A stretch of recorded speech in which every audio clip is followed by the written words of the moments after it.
affect West Wales and Cornwall, but for many it will turn dry and clear and cold.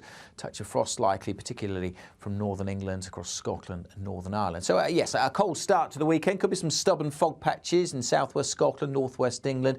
Will be quite a grey day, I fancy, over parts of eastern England. A bit dank and drizzly, but thankfully not much in the way of heavy rainfall. And for many, certainly in the west, we'll see quite a bit of weak winter sunshine, which will struggle to lift those temperatures to about 5 to 8 Celsius, so around average for the time of year. But turning cold quickly on Saturday night, another frosty start across the north on Sunday. Still quite cloudy at times in the east, but I'm more optimistic for a bit more sunshine coming through on Sunday. So for most, a dry and a bright day with some sunny spells, but it will be cold and it will feel even colder with this brisk wind across eastern and southern England. Goodbye. Looks like things are heating up. Boxed boilers, sponsors of weather on GB News.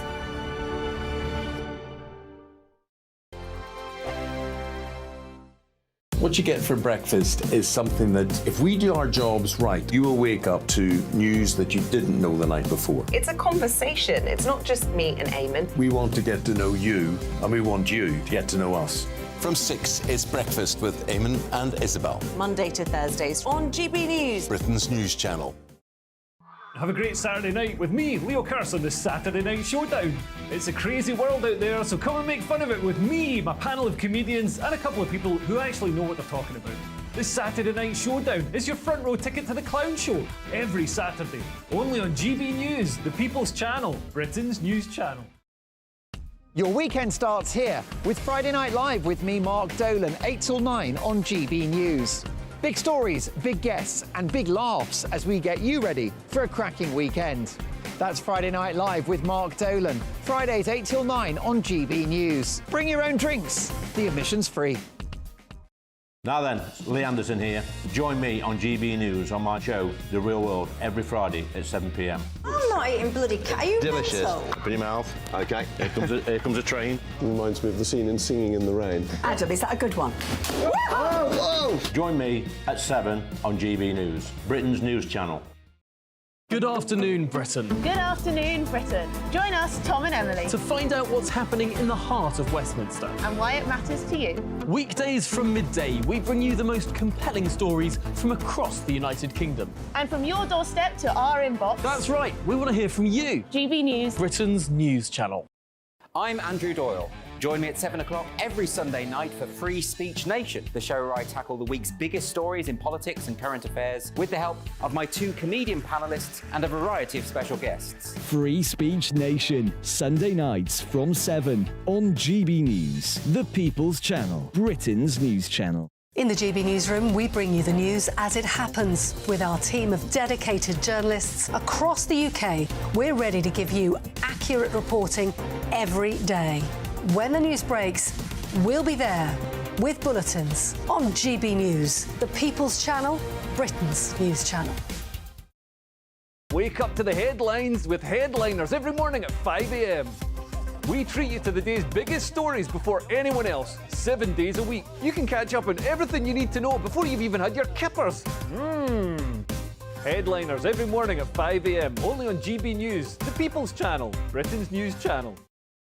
GB News, unlike other broadcasters, isn't obsessed with the London-Westminster bubble. We think there's a nation beyond the M25, and that's why we talk about the issues that matter across the land. Join me on State of the Nation, 8 to 9 o'clock, Monday to Thursday, on GB News. Daisy's listening, and you should too.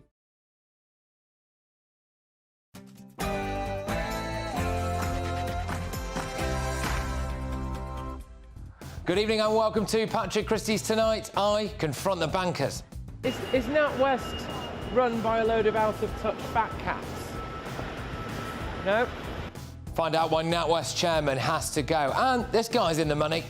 When migrants arrive here, our system is grossly wasteful in both human and financial terms. Control has become cruelty.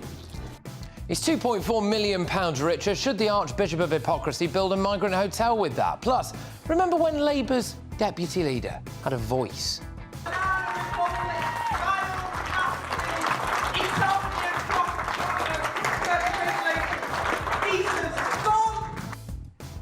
Rumours are Keir Starmer has gagged Angela Rayner. Where is she? And should the blade-running killer Oscar Pistorius be out of prison? They felt that he wasn't rehabilitated. They felt he wasn't remorseful. I caught up with Reeva Steenkamp's family lawyer. And could we learn a thing or two from Australia? Is it time to cut migration to fix the housing crisis? I'll be having a debate on that. And on my panel tonight, I have got the legendary journalist Harriet Sargent. We've got the always outspoken Benjamin Butterworth and the editor-at-large of the Mail on Sunday, Charlotte Griffiths. Get ready, Britain. Here we go.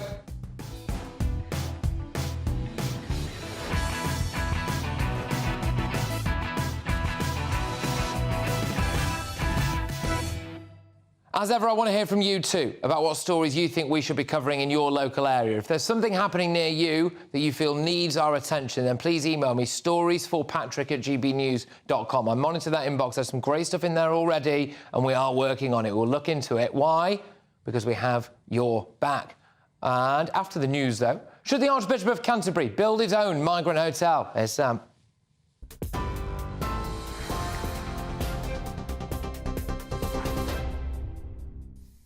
Patrick, thank you. Good evening. I'm Sam Francis in the GB newsroom. The headlines at 9. Flooding across parts of England has been described as pure hell. That's as hundreds of warnings remain in place across the country in the wake of Storm Henk. In Nottinghamshire, a senior councillor has said that some residents have been affected by floodwaters 3 times in just 3 months. More than 1,000 properties across the rest of the country remain flooded after the heavy downpours this week. It comes as Labour says that Rishi Sunak is asleep at the wheel over his handling of the flooding. But Floods Minister Robbie Moore says that the government has provided enough money for flood prevention. Of course, always more to do, but I know how hard local authorities are working with the Environment Agency. We have experienced a huge amount of rain which has fallen, as you will see, right across the country, not only here in Nottinghamshire, but down in the Severn Valley and Severn Trent areas, but also down in Gloucestershire. We are, as a government, in contact with the Environment Agency, working closely with local authorities, making sure that we are providing as much support to residents, to businesses that have been impacted, and that's exactly why we are out and about. Meanwhile, Rishi Sunak is facing another by-election after MP Chris Skidmore announced that he will resign as soon as possible. The former Energy Minister plans to step down when Parliament returns next week because of new legislation for oil and gas drilling, which he says is wrong and will cause future harm. The government says the planned expansion of new fossil fuels in the North Sea, though, is vital to achieve energy security plans. The NatWest chairman is rowing back on comments that he made on radio this morning when he suggested that it was easy to buy a house. Sir Howard Davies told the BBC that those wishing to get on the property ladder need to save their money.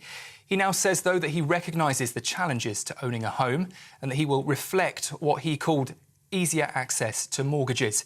It comes as data from Halifax shows house prices have shot up by nearly £5,000 within a year, with the cost of the average home equating to around 8.5 years of a buyer's salary.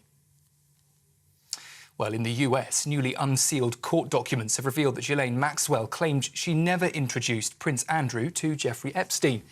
In a transcript from videotaped evidence in 2016, she described alleged meetings between Epstein and the Duke of York as a tissue of lies.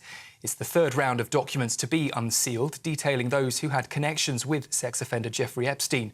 Earlier this week, the first batch of files named Prince Andrew, Donald Trump and Bill Clinton among 150 people, though many of those named are not accused of any wrongdoing. Meanwhile, a man who's suspected of faking his own death has been extradited from Scotland to the US. Nicholas Rossi is wanted for allegedly raping a woman in 2008. He was arrested in Glasgow in 2021, but claimed it was a case of mistaken identity, instead saying he was an Irish orphan named Arthur Knight. After a long legal battle in the Scottish courts, the 36-year-old has now been ordered to face the charges against him in the States. And tributes are being paid to Derek Draper, a former political advisor and husband of TV presenter Kate Garraway, who has died at the age of 56.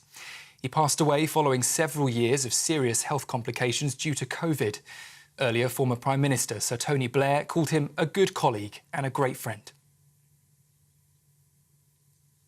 That's the latest from the GB Newsroom. For more, we're on TV, radio and, of course, on our website, gbnews.com. This is GB News.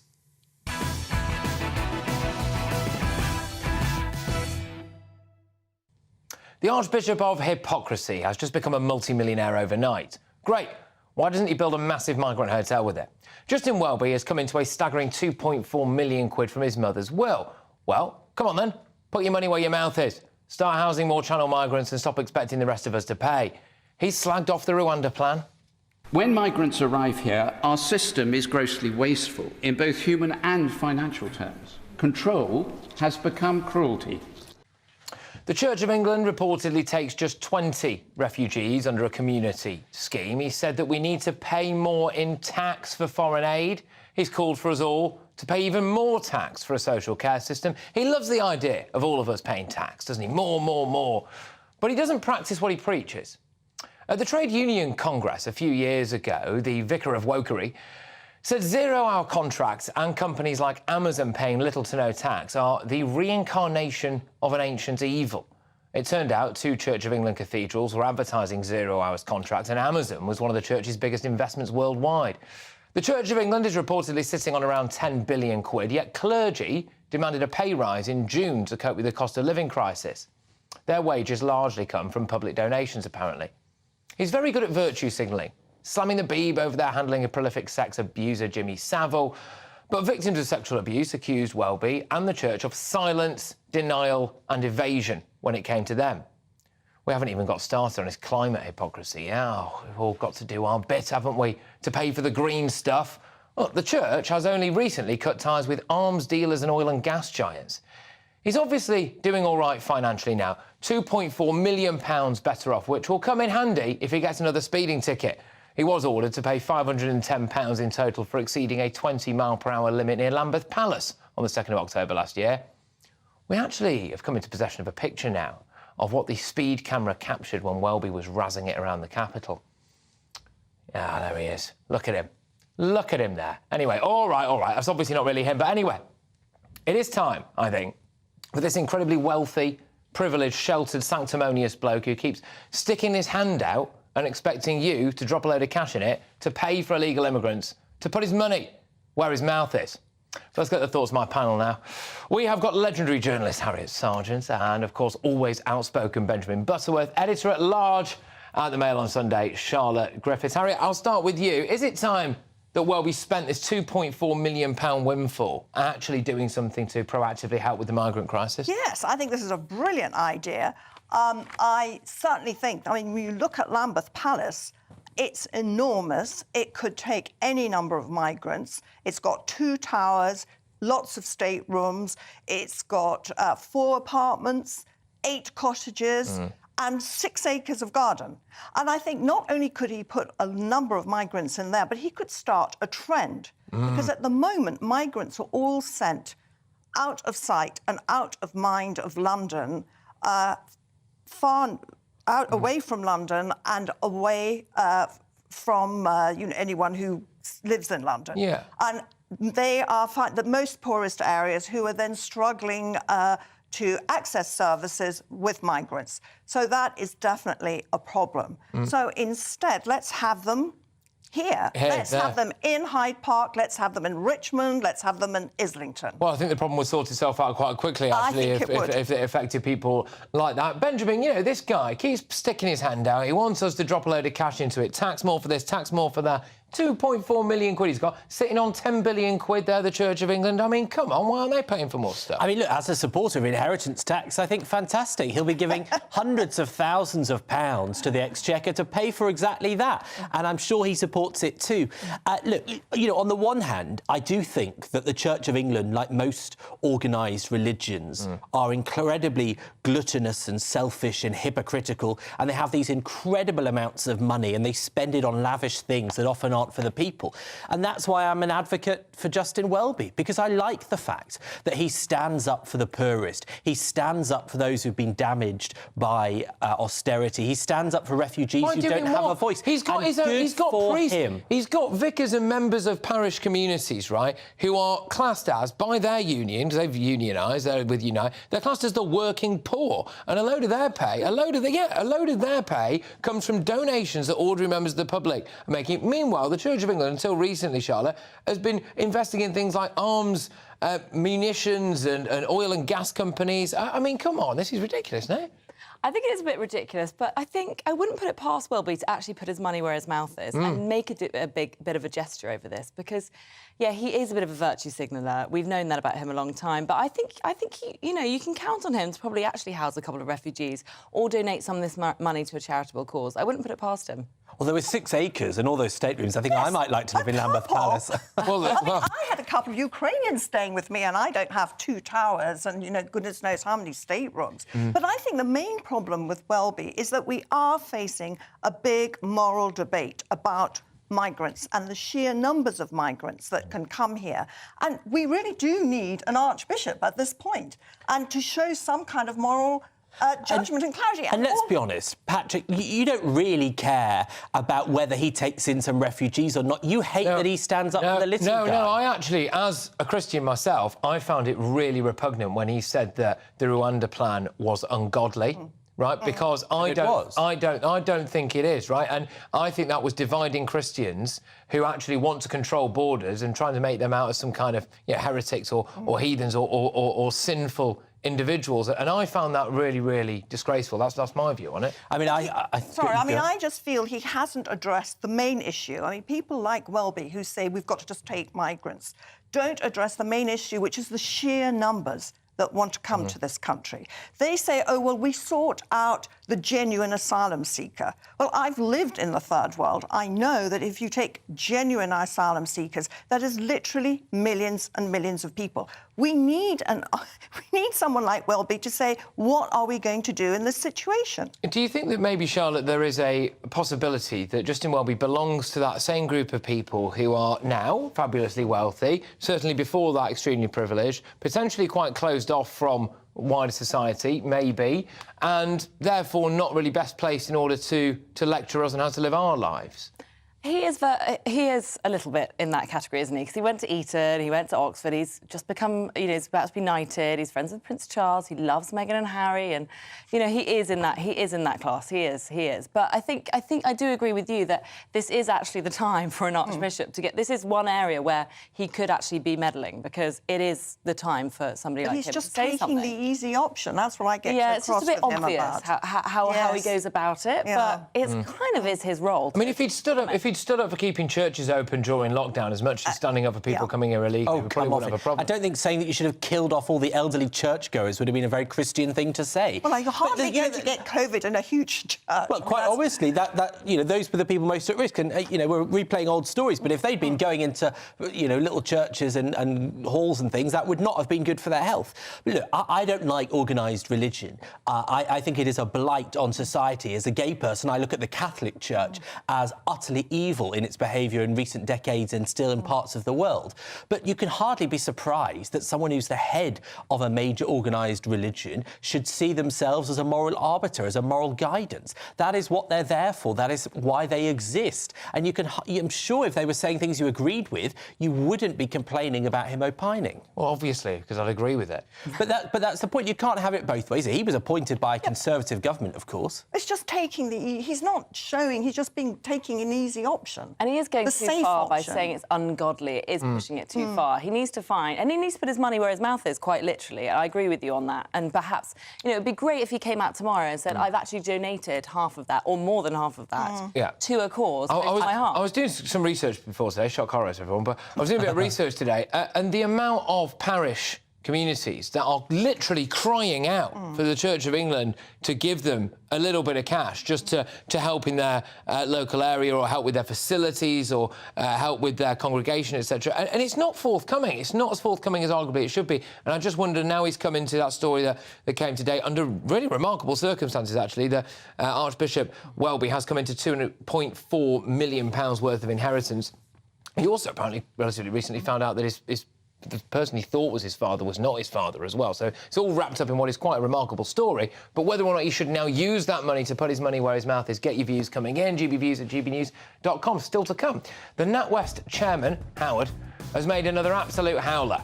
Does he have to go? Your response to how people can be debanked for their political views, but it's easy to get on the property market. You got anything to say to Howard Davies at all? Yeah, I went to NatWest HQ earlier on and confronted some of the staff there. And should blade-running killer Oscar Pistorius actually be out of prison? But up next, it's the head-to-head. Should the UK be more like Australia? We will go live to Sydney and discuss how they plan to ease their housing crisis, OK? Well, I'll tell you a little bit about it. It's doing something that we should be doing over here, which is putting the focus on immigration. This is Patrick Christys Tonight, only on GB News. Join us every night on GB News at 11 p.m. for Headliners, which is 3 top comedians going through the next day's news stories, which is exactly what you need, because when the establishment has gone crazy, you need some craziness to make sense of it. Headliners. You don't have to bother reading the newspaper. We've got it covered for you. Every night at 11 p.m. and repeated every morning at 5 a.m. We won't send you to sleep like some of the other paper review shows out there. So join us 11 p.m. every night on GB News. The People's Channel, Britain's news channel. I think the most exciting bit for me is talking to people. People who I think are ignored often by the major news channels. We're going to give news they want to hear. There's a voice there that needs to be heard. I think there's a chance here for a diversity of opinion to be expressed, which you don't find elsewhere. It's really exciting. We don't hold back. We're free to say how decisions that are taken here affect us all around the country. Only on GB News, the People's Channel, Britain's news channel. I'm Michelle Dewberry, and I'm not here to tell you what to think. I'd much rather hear what you have to say. So, send in your opinions to gbviews@gbnews.com. Keep them clean, and you never know, I might read them out. With my panel here on Jubes & Co, we debate, we get stuck into the issues of the day on a show where all views are welcome, especially yours. GB News, the People's Channel, Britain's news channel. In the GB Newsroom, we bring you the news as it happens. With our team of dedicated journalists across the UK, we're ready to give you accurate reporting every day. When the news breaks, we'll be there with bulletins on GB News, the People's Channel, Britain's news channel. Your weekend starts here with Friday Night Live with me, Mark Dolan, 8 till 9 on GB News. Big stories, big guests and big laughs as we get you ready for a cracking weekend. That's Friday Night Live with Mark Dolan, Fridays 8 till 9 on GB News. Bring your own drinks, the admission's free. Good afternoon, Britain. Good afternoon, Britain. Join us, Tom and Emily, To find out what's happening in the heart of Westminster. and why it matters to you. Weekdays from midday, we bring you the most compelling stories from across the United Kingdom. And from your doorstep to our inbox. That's right, we want to hear from you. GB News, Britain's news channel. Big news, big debates, big opinion. Patrick Christys Tonight is the week's biggest show. Every weekday, 9 to 11 p.m, we've got the inside track on the day's top stories. There'll be sharp takes you won't get anywhere else. We will set the news agenda, not just follow it, and I want to bring you along for the ride. Whatever it is, we'll have our finger on the pulse. It's news, but it's this close to entertainment. Patrick Christys Tonight, 9 to 11 p.m, only on GB News, the People's Channel, Britain's news channel. GB News is Britain's news channel, and now you can support it. All you have to do is scan that QR code that's up on your screen right now, or you can go to gbnews.com/support and become a GB News member. You'll have fantastic benefits. We're also going to organise special events where you as GB News members can meet the presenters, the on-screen faces. Scan the QR code or go to gbnews.com/support. Thank you so much.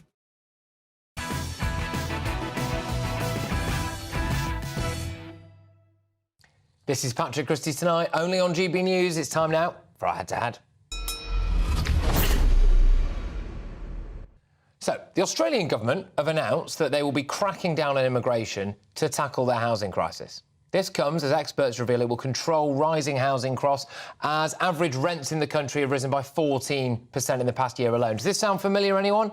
Whilst here in the UK, according to the ONS figures, immigration hit a record 745,000 in the year to December 2022.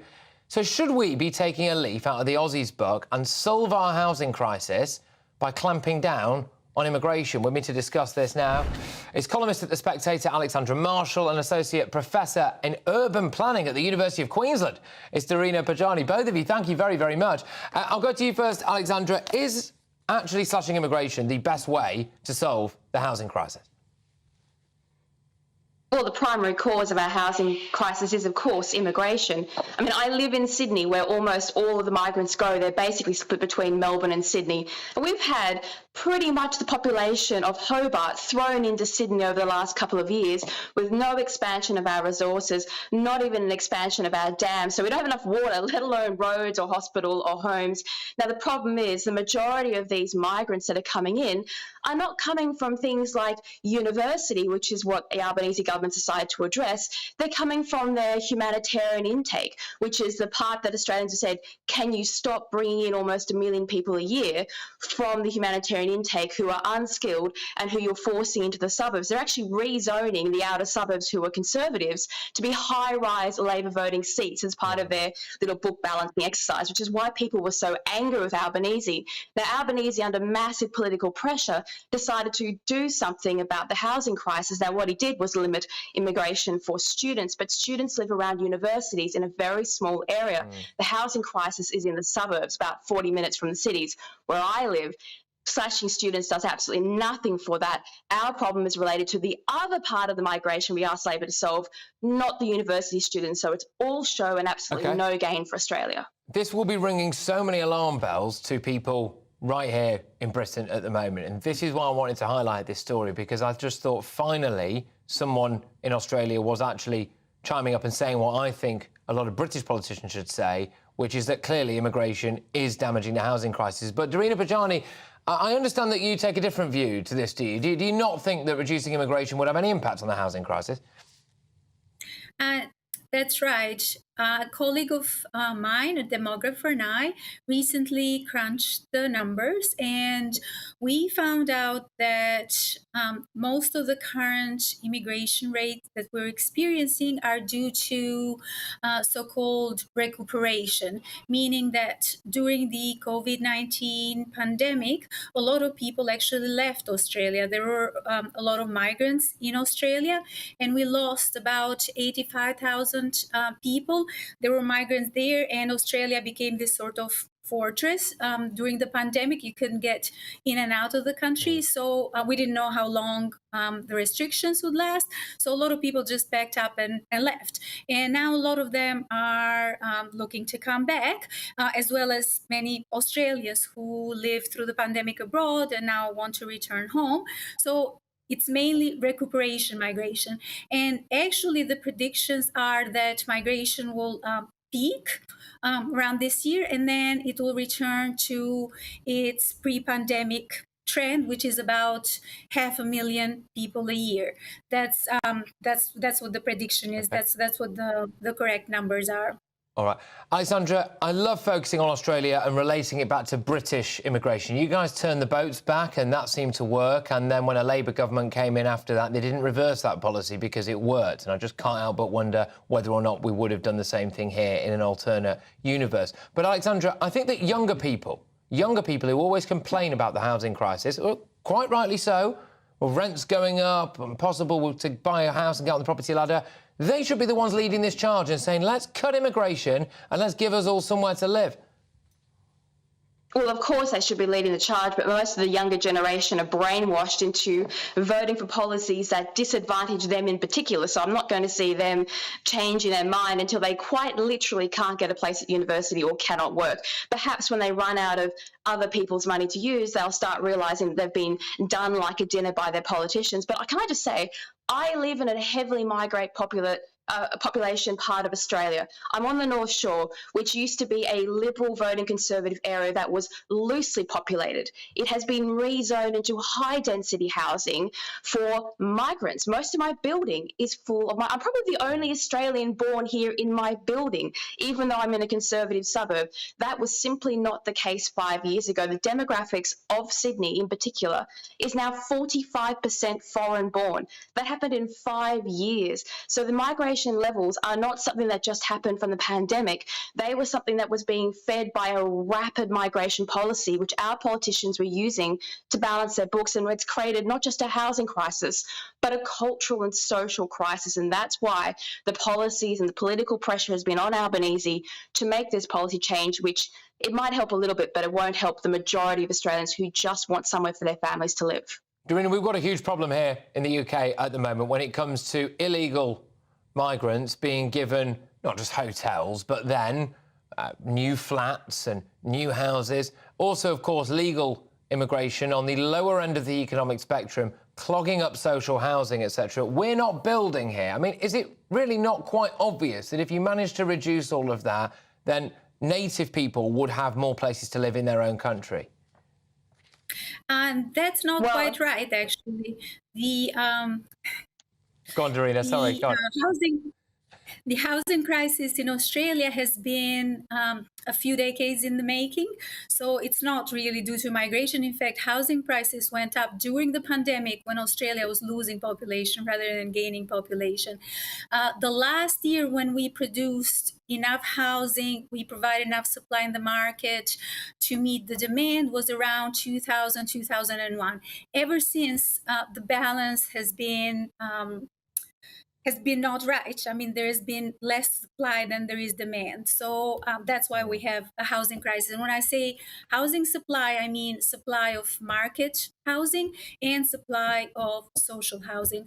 Also, I wanted to respond to the comment around humanitarian migration earlier. The data that was reported here is also not quite correct.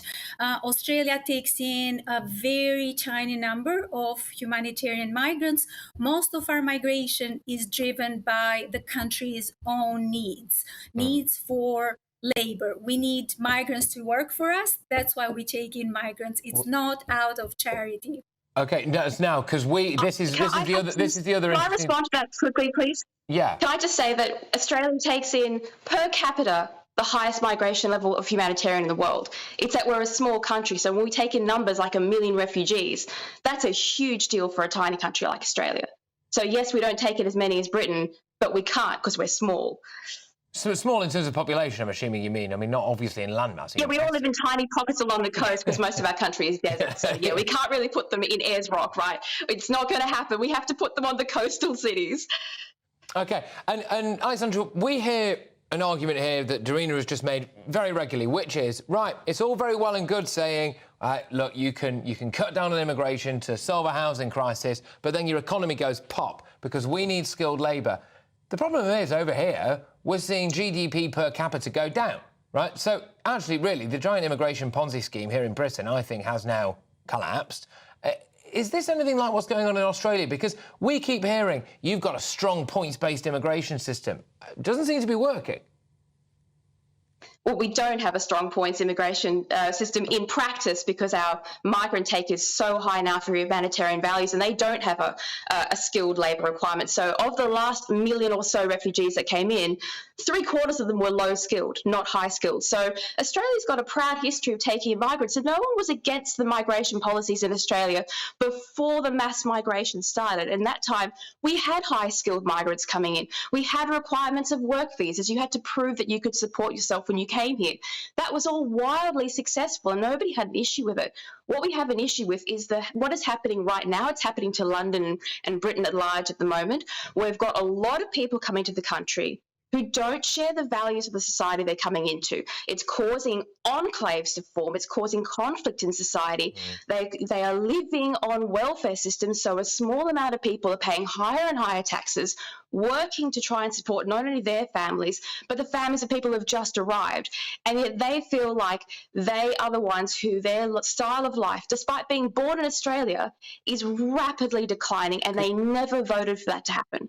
Can you imagine if there was a policy here where British people have to get housing first? I mean, it would be absolutely unbelievable. Dorina, could we at least maybe agree on one thing, which is that surely the current level of immigration that we're seeing at the moment in Australia, we're obviously seeing a lot here as well, is having an impact when it comes to property prices and rental prices as well. I mean, that's the thing that people are feeling priced out at the moment. Surely immigration has got a role to play in that, Dorina. immigration has got a little bit of a role to play, but it's just one of the causes of the housing crisis. It's definitely not the main cause of the housing crisis in Australia. I do not know about Britain. I also wanted to respond to the earlier comment about skilled migration.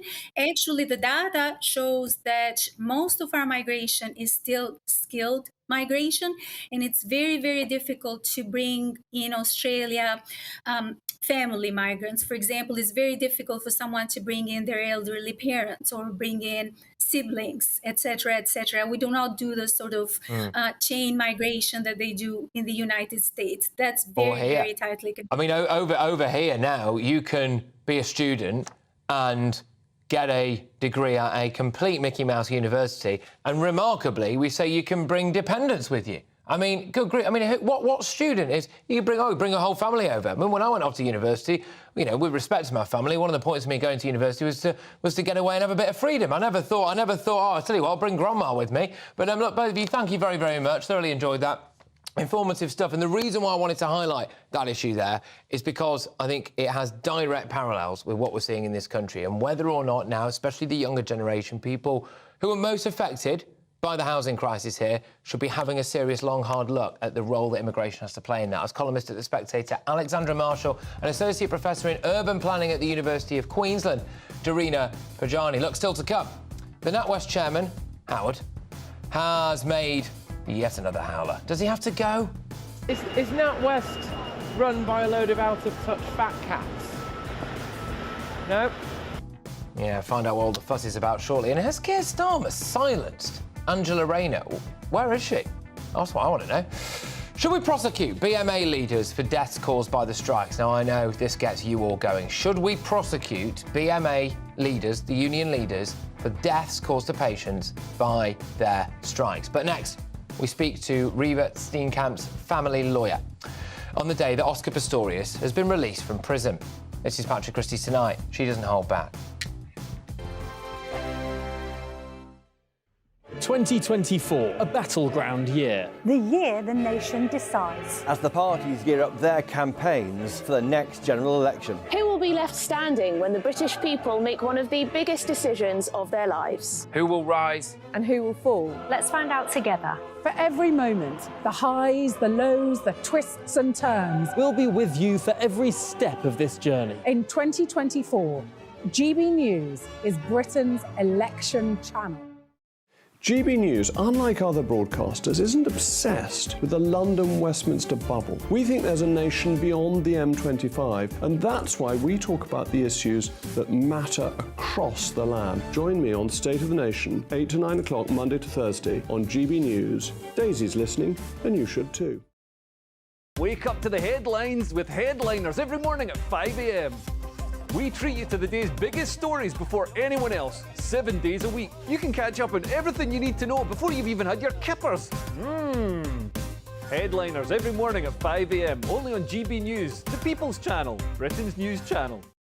I'm Andrew Doyle. Join me at 7 o'clock every Sunday night for Free Speech Nation, the show where I tackle the week's biggest stories in politics and current affairs with the help of my 2 comedian panellists and a variety of special guests. Free Speech Nation, Sunday nights from 7 on GB News, the People's Channel, Britain's news channel. Now then, Lee Anderson here. Join me on GB News on my show, The Real World, every Friday at 7 p.m. I'm not eating bloody cat. Are you Delicious. mental? Open your mouth. OK, here comes a train. Reminds me of the scene in Singing in the Rain. Adam, is that a good one? Whoa! Join me at 7 on GB News, Britain's news channel. What you get for breakfast is something that, if we do our jobs right, you will wake up to news that you didn't know the night before. It's a conversation. It's not just me and Eamon. We want to get to know you, and we want you to get to know us. From 6, it's Breakfast with Eamon and Isabel. Monday to Thursdays on GB News, Britain's news channel. Have a great Saturday night with me, Leo Carson, this Saturday Night Showdown. It's a crazy world out there, so come and make fun of it with me, my panel of comedians, and a couple of people who actually know what they're talking about. This Saturday Night Showdown is your front row ticket to the clown show every Saturday, only on GB News, the People's Channel, Britain's news channel. Good afternoon, Britain. Good afternoon, Britain. Join us, Tom and Emily, To find out what's happening in the heart of Westminster. and why it matters to you. Weekdays from midday, we bring you the most compelling stories from across the United Kingdom. And from your doorstep to our inbox. That's right, we want to hear from you. GB News, Britain's news channel. Every Sunday from 11, join Michael Portillo. There'll be topical discussion, looking at the week before and the week to come. So kick back and relax at 11 a.m. on Sundays on GB News with me, Michael Portillo. GB News, the People's Channel, Britain's news channel.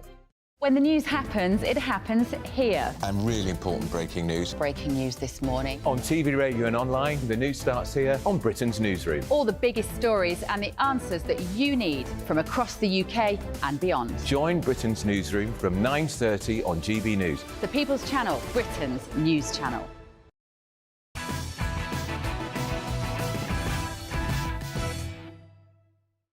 Welcome back to Patrick Christys Tonight, only on GB News. Oscar Pistorius has been released from prison after almost 11 years after murdering Reeva Steenkamp. The disgraced Paralympian, once renowned as the Blade Runner, was granted parole in November. The 37-year-old shot his girlfriend at the time on Valentine's Day in 2013 at his home. It led to one of the most dramatic court cases of modern times. Earlier, I caught up with Reeva Steenkamp's family lawyer, Tanya Cohn, to get her reaction and crucially find out what Reeva's family are feeling on the day of Oscar Pistorius' release. Pistorius has now been released. You were campaigning to keep him behind bars. How do you feel? Right, so initially we said that, I don't know if you're aware of the background of the matter, that there was a dispute about when he was eligible to be considered for placement on parole. So that was our big dispute. June and Barry has always said that they have respect for the South African justice system and the law must take its course, but it must be fair. So the same rules and laws and regulations must apply to Oscar as anybody else. So my instructions at the time were, and that is what I did. We disputed that he was eligible to be considered, and there was various correspondence that passed hands with regards to the actual date of when his sentence started or commenced, which is why at the parole hearing in March this year, we did oppose, June and Barry did oppose the parole of Oscar Pistorius. They felt that he wasn't rehabilitated. They felt he wasn't remorseful. And the reason why specifically June said that is because they still don't know what happened that night. They believe that to be truly remorseful and rehabilitated, you must engage with the truth, what exactly happened. And they believed the testimony of the witnesses who said they heard a woman screaming. They believe that there was a fight. They believe that Oscar Pistorius killed Reeva through a closed door, shooting 4 bullets, knowing that it was her behind that door. But obviously, after Barry passed away, things had changed for June. She also realized and accepted and knew that she's always known the day will come. We will be released from prison, whether it's after serving the entire sentence or whether it is after he has been granted parole. And that's why she decided to do a victim impact statement where she placed her concerns before the parole board and they took that into consideration. The issue of him not showing any remorse must be particularly difficult. Yes, it is. June believes that Barry died of a broken heart. He died of a broken heart because right until the end, and even with the first parole hearing in March, Barry said it was his last wish before he died to know the truth. That is why he attended the victim offender dialogue with Oscar. He went to that hearing or that dialogue with an expectation that he would engage in a conversation and he would get answers to the many questions that he had. He didn't get the answers he wanted. He firmly believes that there was an argument. He doesn't believe Oscar's version, and he had hoped that in a face-to-face meeting with Oscar that he would know the truth. But Oscar kept to his version, that he thought it was an intruder, and that was very disappointing. Barry was very disappointed in that. Surely that raises some serious questions about whether Oscar Pistorius has been rehabilitated, whether or not he would continue to pose a threat, or even kill again on release. That is true. So you must remember at a parole hearing, the parole board has in front of them various documents, which is compiled by a case management committee, psychologist reports, social workers reports. So they take that into consideration. And of course, they must determine that this person doesn't pose a threat to society, is rehabilitated. He was described today by the British media as a fallen hero, believe it or not. How do you react to that? It depends who you ask, of course, because South Africa is very much divided. The public is very much divided on whether Oscar is a fallen hero or whether he is, in fact, the victim in this matter. Because with the high tendency of violence in South Africa, a lot of people believe his version. They believe that he genuinely thought that there was an intruder in the house, and they can associate with it because of the high volumes of crime. Then, of course, you get the other part of the public that says no. If you objectively listen to the evidence that was presented in court, and if you objectively take into account what 5 Supreme Court judges said in the appeal court, the only conclusion that you can come to is that he must have known it's Riva behind the door, because he still, to this day, hasn't given any plausible explanation why he shot through a closed door. So South Africa is very divided, fallen hero to some and victim to others. There are concerns about whether or not there's a bounty on his head now, and he's going to have additional security. I believe there were reports of a known hitman who attended court one day. Do you think there's a chance that Oscar could be bumped off? Obviously, I can't predict that or comment on that, but my comment to that would be that most certainly neither June nor Barry has ever indicated that that would be the way in which to resolve the matter. They've always said that, you know, there's no winners in this. South Africa lost a hero, they lost their daughter, but at the same time, they've always advocated that the law must take its course. And Barry most certainly would not have wanted anybody to take the law into their own hands, because ultimately, basically, that's what happened to their daughter, Riva. So you know, we have heard the reports, and, you know, whether anybody will actually do something like that, I don't know, but one can only hope not, because what message does that send out? We can't have vigilantes running around. It's just incomprehensible. How is June feeling today?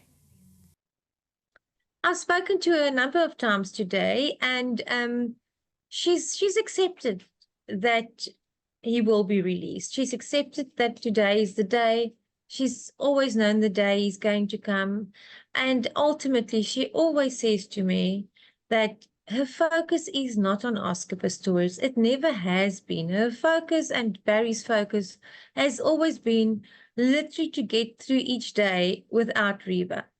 The fact that Riva's never coming back, that's their focus, unfortunately. And to continue her legacy by establishing the Riva Rebecca Steenkamp Foundation, Juna said she can't sit at home and cry and mope every day. She would rather take that energy and do something positive about it, and that's what she is doing.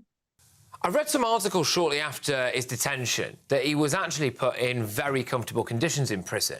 And he put on a massive performance in court, didn't he? Whether it was genuine remorse or not, we don't really know. But do you think he got special treatment in prison because he's a celebrity? That's a very good question. Did he have special treatment? Obviously, I don't know whether correctional services gave him special treatment. You know, we hear a lot of stories about the correctional services. So we've got the Thabo Bester matter recently. I don't know if you're aware of that. So unfortunately, I have to say that it won't surprise me, but I've got nothing factual to base that on. Is this case now over? Yes, most definitely. Well, there we go. Coming up, should we prosecute BMA leaders for deaths to patients caused by the strikes? The NatWest chairman has made an absolute howler, hasn't he? Does he have to go? Your response to how people can be debanked for their political views, but it's easy to get on the property market. But next, has Keir Starmer silenced Angela Rayner? Where is she? This is Patrick Christys Tonight, and it's only on GB News. Your weekend starts here with Friday Night Live with me, Mark Dolan, 8 till 9 on GB News. Big stories, big guests and big laughs as we get you ready for a cracking weekend. That's Friday Night Live with Mark Dolan, Fridays 8 till 9 on GB News. Bring your own drinks, the admission's free. Wake up to the headlines with Headliners every morning at 5 a.m. We treat you to the day's biggest stories before anyone else, 7 days a week. You can catch up on everything you need to know before you've even had your kippers. Headliners every morning at 5 a.m. only on GB News, the People's Channel, Britain's news channel. In the GB Newsroom, we bring you the news as it happens. With our team of dedicated journalists across the UK, we're ready to give you accurate reporting every day. When the news breaks, we'll be there with bulletins on GB News, the People's Channel, Britain's news channel. Big news, big debates, big opinion. Patrick Christys Tonight is the week's biggest show. Every weekday, 9 to 11 p.m, we've got the inside track on the day's top stories. There'll be sharp takes you won't get anywhere else. We will set the news agenda, not just follow it, and I want to bring you along for the ride. Whatever it is, we'll have our finger on the pulse. It's news, but it's this close to entertainment. Patrick Christys Tonight, 9 to 11 p.m, only on GB News, the People's Channel, Britain's news channel. Good afternoon, Britain. Good afternoon, Britain. Join us, Tom and Emily, To find out what's happening in the heart of Westminster. and why it matters to you. Weekdays from midday, we bring you the most compelling stories from across the United Kingdom. And from your doorstep to our inbox. That's right, we want to hear from you. GB News, Britain's news channel. GB News, unlike other broadcasters, isn't obsessed with the London-Westminster bubble. We think there's a nation beyond the M25, and that's why we talk about the issues that matter across the land. Join me on State of the Nation, 8 to 9 o'clock, Monday to Thursday, on GB News. Daisy's listening, and you should too. I'm Andrew Doyle. Join me at 7 o'clock every Sunday night for Free Speech Nation, the show where I tackle the week's biggest stories in politics and current affairs with the help of my 2 comedian panellists and a variety of special guests. Free Speech Nation, Sunday nights from 7 on GB News, the People's Channel, Britain's news channel. GB News is Britain's news channel, and now you can support it. All you have to do is scan that QR code that's up on your screen right now, or you can go to gbnews.com/support and become a GB News member. You'll have fantastic benefits. We're also going to organise special events where you as GB News members can meet the presenters, the on-screen faces. Scan the QR code or go to gbnews.com/support. Thank you so much.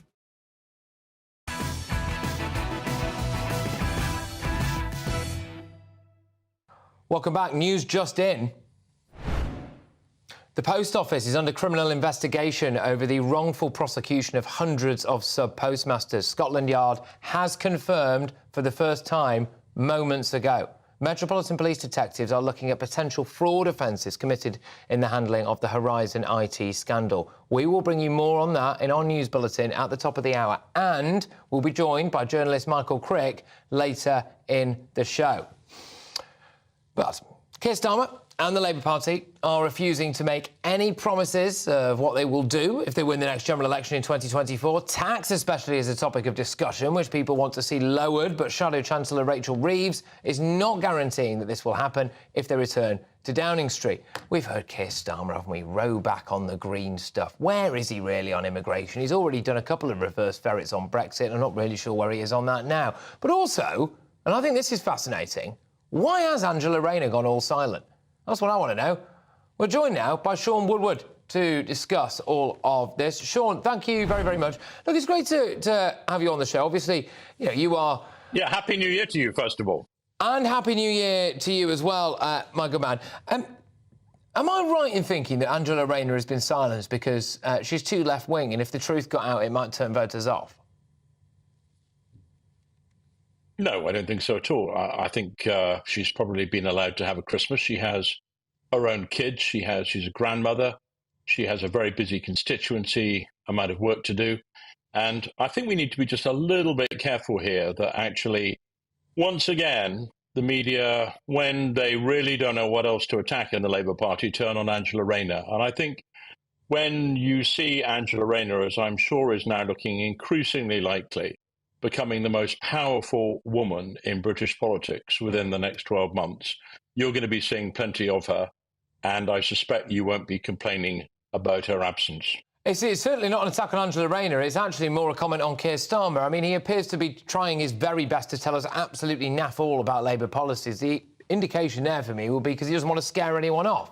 And Angela Rayner is the kind of person, when she was out calling Tories scum and, you know, a banana republic and all of this stuff that she was saying, that actually maybe could be seen as a weakness for the Labour Party. She could be seen as somebody who was a bit too red. Look, I think the problem, and forgive me, because I really respect what you guys do, and I think it's an important voice to be heard. But the real issue here is that the government is falling apart. Keir Starmer is increasingly looking like... No, well, hang on, no, Patrick, let me answer. Let me answer. I can either answer your question, or you can... All right, then. Okay, then... But I need to answer it, or you can just ask me questions and I'll sit here mute. I mean, what do you want me to do? Look, the focus is not on what the Conservative Party government are doing. We do that all the time. What I'm talking about now is whether or not we've got a Labour leader who's not telling us about any of his policies and hiding what his deputy leader really thinks. I would argue that is quite I'm telling you, I'm trying to explain to you what is happening inside the Labour Party. Okay. And the reason that the Labour Party is not coming forward and drowning the airwaves, and forgive me, allowing you to dissect it in pieces every single day, is it's allowing the government to continue doing what it's doing, which is to be incompetent, paralysed and failing the country, so the country can see that whatever you might think, this lot must go. And what's very clear from Keir Starmer is what he has said is, look, when we look at the public finances, and let's remember, in 2 months' time, there will be another budget. What if this government continue with their tax and burn policies? So effectively, what's going to happen here is that we may well see a 2p tax cut. That's going to cost another 13 billion of public money we don't have. And where does that leave the Labour Party when they come into government, assuming they win the general election? So I think what Keir is doing is being very sensible and saying, look, we are very clear. We are going to govern as a Labour Party who is committed to growth and which is going to actually change things in this country. Yeah, good. OK, right. So this is the jingoism, isn't it, though? Growth, change, bringing people together. We're going to be kinder. All right, what are you actually going to do in terms of tax? We don't know. We're getting loads of different responses out of that at the moment. What's he going to do in terms of green energy? 28 billion quid. And then that's being rowed back. 28 billion quid, and now that's being rowed back. The immigration thing, they're incredibly squiffy on when it comes to... I mean, what are they actually going to do? Again, we don't know what we can do until we actually get the public finances and had a chance to look at them. The Conservative Party, look, let's take the case of Liz Truss when she was Prime Minister. In the course of a month, just remind your audience this afternoon what it cost the Bank of England to prop up Britain because of her irresponsible economics. The answer is for growth, tens and tens of billions. Is that not Labour Party? But Adrian, what you've got to remember here is that if the Labour Party comes into government and the Conservative Party has literally emptied all the coffers, then our hands are much more tied by what we can do straight away than we would like. If, on the other hand, the Chancellor behaves responsibly, and if Rishi Sunak behaves responsibly in this budget coming up, then Rishi Sunak has laid out the fact that he has got a programme for growth, which includes a lot of things like green jobs. Is Keir Starmer afraid of publishing a manifesto because then people might realise how unpopular some of his policies are? The only thing that we got out of him yesterday was that he wants votes for 16-year-olds. I don't take the British public for granted. I think they're very intelligent. And I think what you are seeing in a sustained way for the last 2 years is the British public saying that the Conservative Party needs to go. They need to stop squatting in Downing Street. And the British public want the Labour Party to take control. And I know you guys want to be in there to take the Labour Party apart. And that's fine. We live in a democracy. Thank God we do. But the country, the people... Yeah. The people are saying with their feet, week in, week out, we want the Tories out and Labour in. But I think it's a shame. Sean, I get it. We're pressed for time. Thank you, by the way. But I just think mine for you is, look, I think it's a shame that we might end up with a government elected without potentially really telling us what they're going to do. But that is politics. Of course, that is politics, and maybe that's how we'll come. Sean, thank you very, very much. I enjoyed that. Sean, the former Labour MP who served as the Secretary of State for Northern Ireland from 2007 to 2010. There we go. Now, the NatWest chairman, Howard, has made another howler. Does he have to go? I confronted the bankers earlier, find out what happened. But coming up in my press pack, the most entertaining press preview you will get anywhere on the telly. I will dive deep into all of tomorrow's front pages, including something rather interesting about whether or not Humza Yousaf has gone bust north of the border. But next, should we prosecute BMA leaders for causing deaths to patients? That warm feeling inside from Boxed Boilers, sponsors of weather on GB News. Good evening, I'm Alex Deakin. This is your latest weather update from the Met Office for GB News. After a very wet start to the year, the weekend promises much drier conditions. It's also going to be turning a little bit colder. We're losing low pressure systems and replacing them with an area of high pressure that's likely to last for most of next week, bringing a lot of dry weather. A lot of dry weather, but it's not completely dry. Still pretty wet out there this evening over parts of northeast Scotland, some heavy showers over the Northern Isles, and there will be some damp and drizzly conditions affecting central and eastern England, and showers continuing to affect West Wales and Cornwall. But for many, it will turn dry and clear and cold. Touch of frost likely, particularly from northern England across Scotland and Northern Ireland. So yes, a cold start to the weekend. Could be some stubborn fog patches in southwest Scotland, northwest England. Will be quite a grey day, I fancy, over parts of eastern England. A bit dank and drizzly, but thankfully not much in the way of heavy rainfall. And for many, certainly in the west, we'll see quite a bit of weak winter sunshine, which will struggle to lift those temperatures to about 5 to 8 Celsius, so round average for the time of year. But turning cold quickly on Saturday night, another frosty start across the north on Sunday. Still quite cloudy at times in the east, but I'm more optimistic for a bit more sunshine coming through on Sunday. So for most, a dry and a bright day with some sunny spells, but it will be cold and it will feel even colder with this brisk wind across eastern and southern England. Goodbye. Looks like things are heating up. Boxed Boilers, sponsors of weather on GB News. Join us every night on GB News at 11 p.m. for Headliners, which is 3 top comedians going through the next day's news stories, which is exactly what you need, because when the establishment has gone crazy, you need some craziness to make sense of it. Headliners. You don't have to bother reading the newspaper. We've got it covered for you. Every night at 11 p.m. and repeated every morning at 5 a.m. We won't send you to sleep like some of the other paper review shows out there. So join us 11 p.m. every night on GB News. The People's Channel, Britain's news channel. Big news, big debates, big opinion. Patrick Christys Tonight is the week's biggest show. Every weekday, 9 to 11 p.m, we've got the inside track on the day's top stories. There'll be sharp takes you won't get anywhere else. We will set the news agenda, not just follow it, and I want to bring you along for the ride. Whatever it is, we'll have our finger on the pulse. It's news, but it's this close to entertainment. Patrick Christys Tonight, 9 to 11 p.m, only on GB News, the People's Channel, Britain's news channel. I'm Michelle Dewberry, and I'm not here to tell you what to think. I'd much rather hear what you have to say. So, send in your opinions to gbviews@gbnews.com. Keep them clean, and you never know, I might read them out. With my panel here on Jubes & Co, we debate, we get stuck into the issues of the day on a show where all views are welcome, especially yours. GB News, the People's Channel, Britain's news channel. GB News is Britain's news channel, and now you can support it. All you have to do is scan that QR code that's up on your screen right now, or you can go to gbnews.com/support and become a GB News member. You'll have fantastic benefits. We're also going to organise special events where you as GB News members can meet the presenters, the on-screen faces, scan the QR code or go to gbnews.com/support. Thank you so much.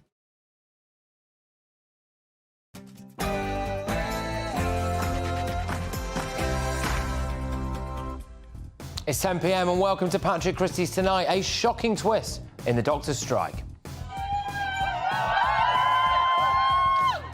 Will union leaders be sent to prison for patient deaths? Plus, I confront the bankers after the chairman of NatWest cocked up big time again. Is NatWest run by a load of out-of-touch fat cats? No. Hums are useless in Scotland is in a world of trouble. Lord Justice Clark, white. Every High Court judge, white. The Lord Advocate, white. Millionaire businessman is begging for cash to save the skin SNP, white. And how are you with massive spiders? Oh, no. What's the worst than Friday night in Manchester? I'm fine with them. Well, Britain's most dangerous spider strikes again. Could it be in your house? I've got all of tomorrow's newspaper headlines live before anyone else, and on my panel tonight, I have got legendary journalist Harriet Sargent, the always outspoken Benjamin Butterworth, and editor-at-large of the Mail on Sunday, Charlotte Griffiths. Ready, Britain? Here we go.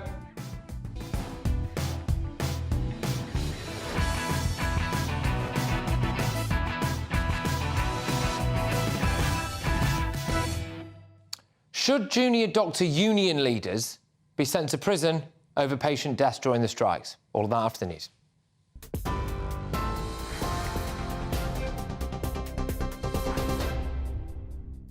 Patrick, thank you. Good afternoon. Good evening, in fact, from the GB newsroom. The time is 10 o'clock. The headlines. First, it's understood that the Post Office is under criminal investigation over the wrongful prosecution of hundreds of its staff during the Horizon scandal. Between 1999 and 2015, more than 700 people were bankrupted or jailed when flawed software led to false allegations that they'd stolen money. This is the latest news coming to us as the government's been urged to pay compensation to those that were affected, with Labour calling it one of the worst miscarriages of justice to ever happen in Britain. Meanwhile, the independent group that refers cases to the Court of Appeal is urging more potential victims to come forward. In other news, Labour says that the government is asleep at the wheel over its handling of flooding. That's as hundreds of warnings remain in place across the country. In Nottinghamshire, a senior councillor has said that some residents have been affected by floodwaters 3 times in just 3 months. More than 1,000 properties across England remain flooded after the heavy downpours this week. But Floods Minister Robbie Moore says that the government has provided enough money for flood prevention. Of course, always more to do, but I know how hard local authorities are working with the Environment Agency. We have experienced a huge amount of rain which has fallen, as you will see, right across the country, not only here in Nottinghamshire, but down in the Severn Valley and Severn Trent areas, but also down in Gloucestershire. We are, as a government, in contact with the Environment Agency, working closely with local authorities, making sure that we are providing as much support to residents, to businesses that have been impacted, and that's exactly why we are out and about. Meanwhile, Rishi Sunak is facing another by-election after MP Chris Skidmore has announced that he will resign as soon as possible. The former Energy Minister plans to step down when Parliament returns next week because of new legislation for oil and gas drilling, which he says is wrong and will cause future harm. The government says the planned expansion, though, of new fossil fuels in the North Sea is vital to achieve energy security plans. A senior leader of the NHS says the combination of strike action and rising cases of the flu is creating a perfect storm for the struggling health service. Sir Julian Hartley's comments come as junior doctors here in England continue their 6-day strike over pay and conditions. That's the longest industrial action in NHS history. Figures published today show the number of flu patients in England jumped by more than a third over the Christmas period, while COVID numbers are also increasing. Sir Julian said severe and long-standing staff shortages have led to low staff morale as heavy workloads take their toll. In the US, new court documents released today have revealed claims that Prince Andrew had daily massages when he visited Jeffrey Epstein in Florida. In a transcript from evidence in 2009, Epstein's former housekeeper said the Duke of York was one of the celebrities who spent weeks at the Palm Beach home. It's the third round of documents to be unsealed, detailing those who had connections with sex offender Jeffrey Epstein. Earlier this week, the first batch of files named the prince, along with 150 others. He, though, strongly denies any wrongdoing. Meanwhile, a man who's suspected of faking his own death has been extradited from Scotland to the US. Nicholas Rossi is wanted for allegedly raping a woman in 2008. He was arrested in Glasgow in 2021, but claimed it was a case of mistaken identity. He insisted he was instead an orphan named Arthur Knight. After a long legal battle in the Scottish courts, the 36-year-old has now been ordered to face charges against him in the US. And the actor David Soul has died at the age of 80. He was best known for his role in the classic TV series Starsky and Hutch, which followed two streetwise police officers. The series ran for 4 seasons, along with novels and even a video game. Soul relocated to the UK in later years before he and his co-star reprised their roles in a 2004 Hollywood film which starred Ben Stiller and Owen Wilson. That's the latest from the GB Newsroom. For more, we're on TV, radio and our website, gbnews.com. This is GB News.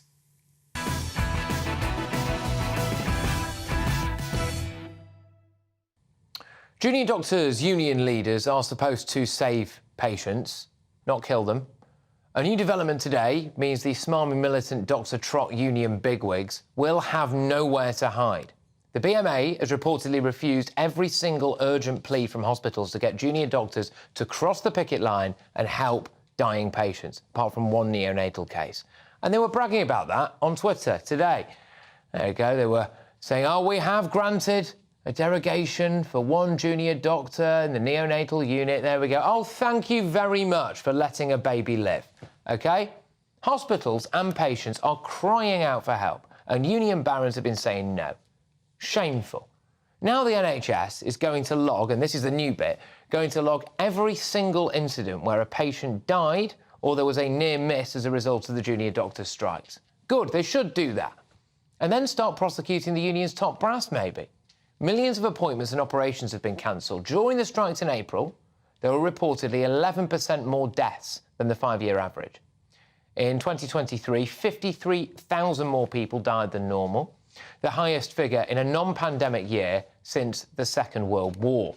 Doctors were on strike for 38 days. We had a worse excess mortality rate than any developed country as of mid-October. The BMA likes to say that its strikes aren't to blame, which in my view is utter BS. They say any increase in excess death is a concern, but it is wholly wrong to say that the strikes are the root cause. The two events might have happened at the same time, but correlation is not causation, and any statistician worth their salt will confirm it is impossible and potentially dangerous to attribute the rise to a single cause. Do one, OK?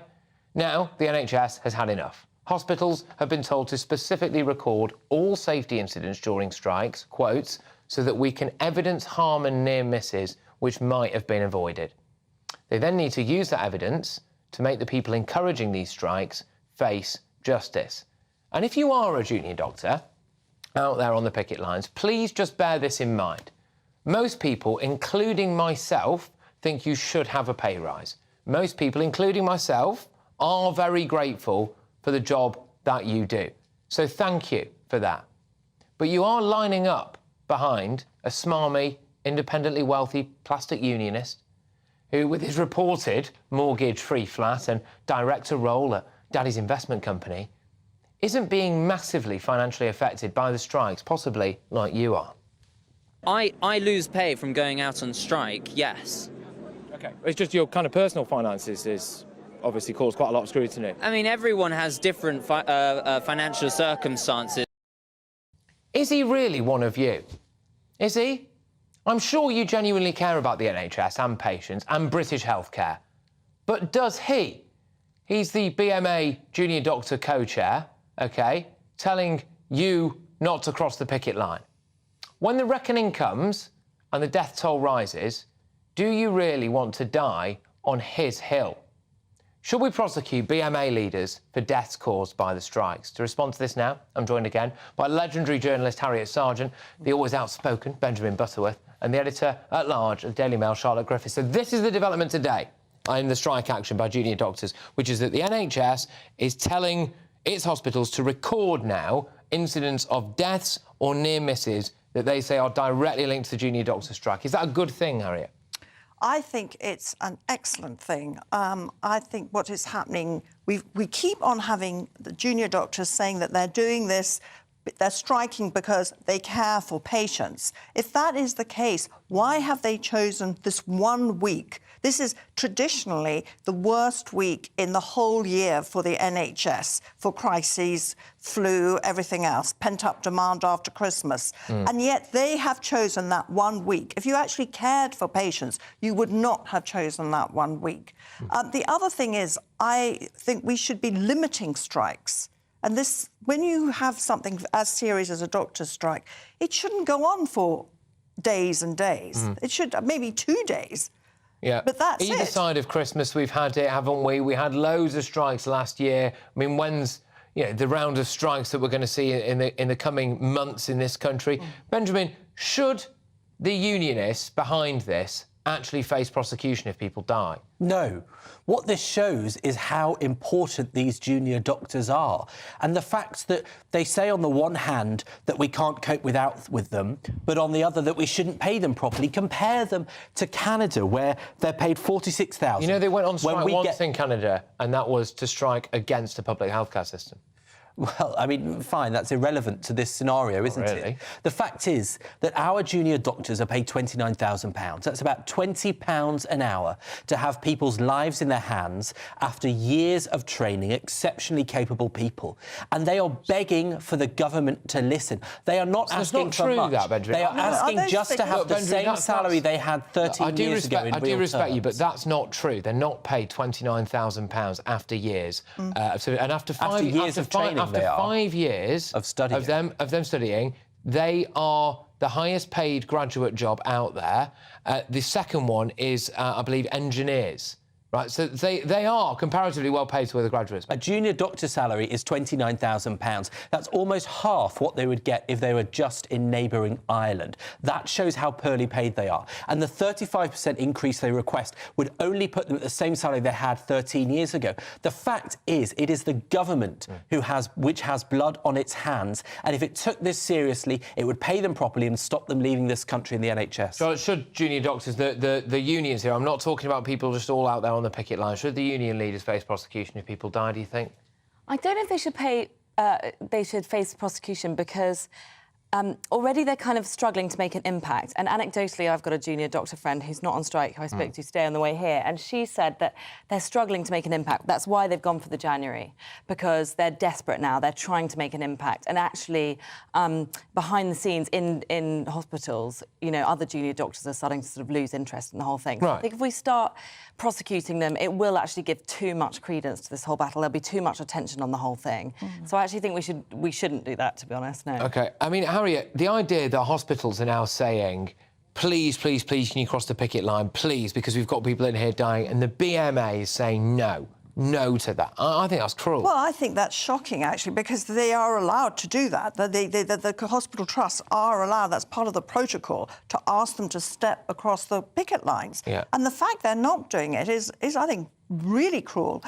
There was a man on the Radio 4, which usually backs the doctors and everything, but this old man saying he was claiming that he and his wife, he said, we're poorly, we're in our 70s, and we're just being dropped by the hospital.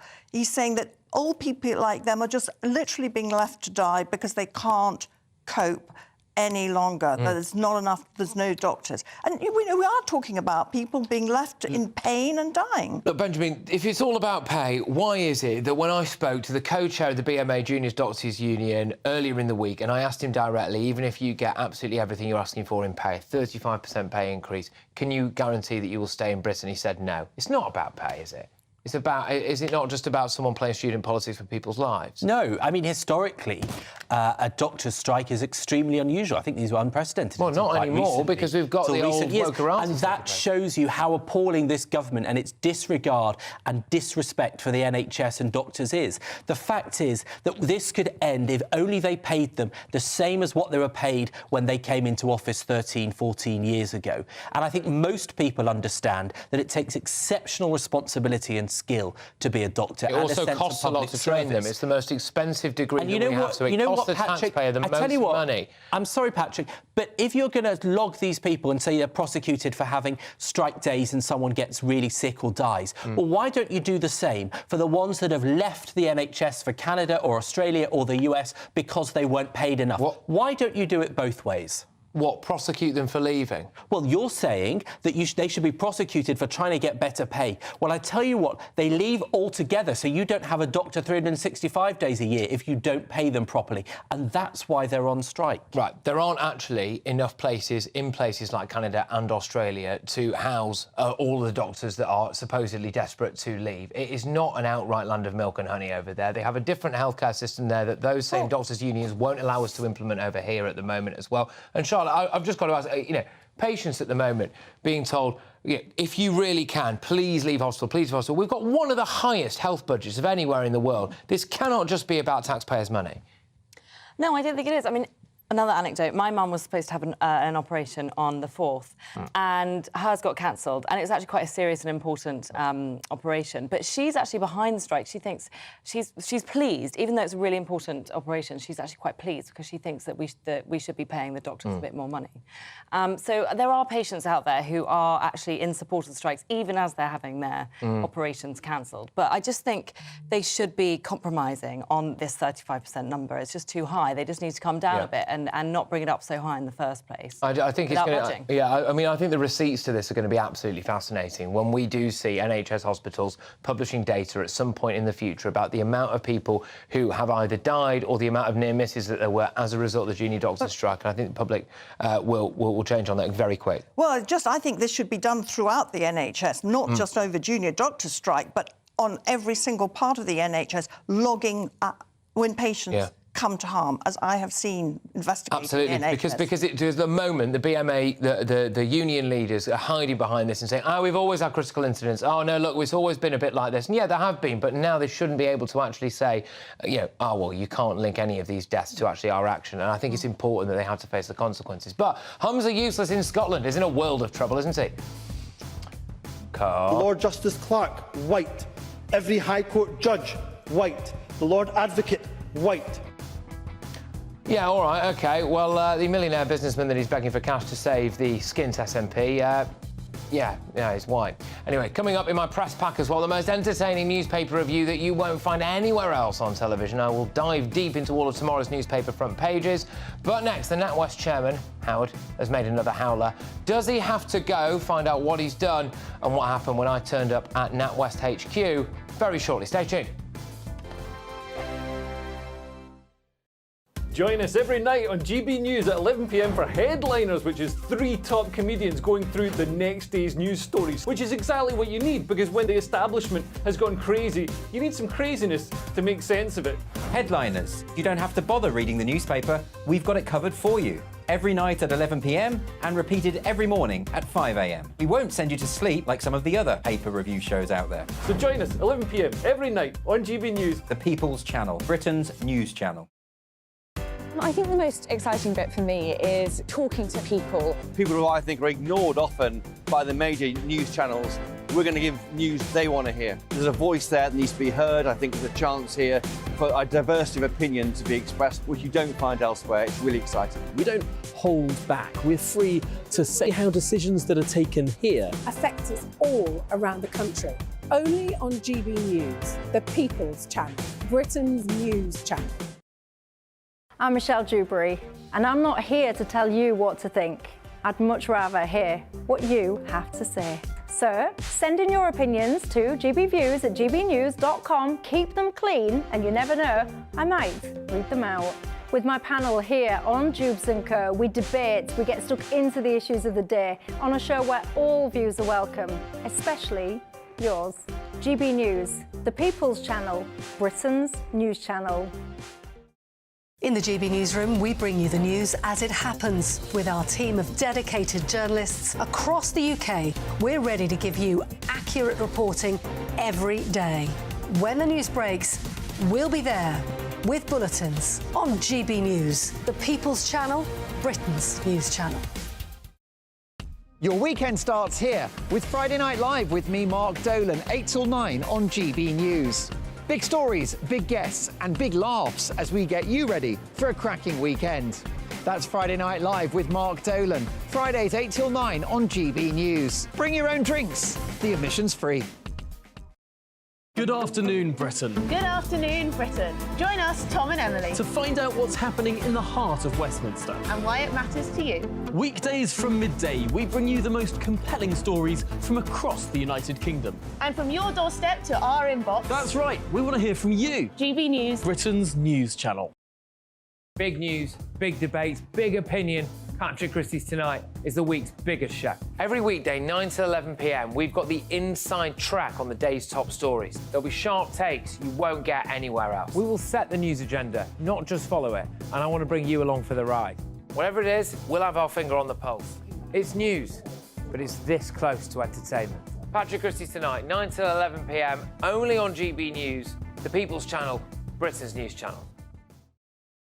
GB News is Britain's news channel, and now you can support it. All you have to do is scan that QR code that's up on your screen right now, or you can go to gbnews.com/support and become a GB News member. You'll have fantastic benefits. We're also going to organise special events where you as GB News members can meet the presenters, the on-screen faces. Scan the QR code or go to gbnews.com/support. Thank you so much.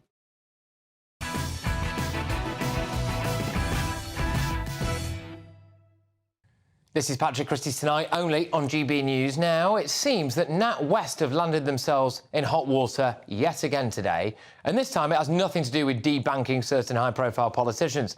In an appearance on Radio 4's Today programme, Sir Howard Davies, the chairman of NatWest, said that it is currently not that difficult to get on the property ladder. Should we have a little listen? I don't think it's that difficult at the moment, but to buy a house in this country. Well, are we living in the same country? Or are you reporting from overseas? You have to save, and that's the way it always used to be. 750 grand a year he's on. He can charge between 6 and 10 grand for an after-dinner speaking gig. I mean, you can get a mortgage pretty quickly on that. But Sir Howard has been forced to backtrack slightly following mass outrage, as he now says that he did not intend to underplay the serious challenges prospective home buyers face.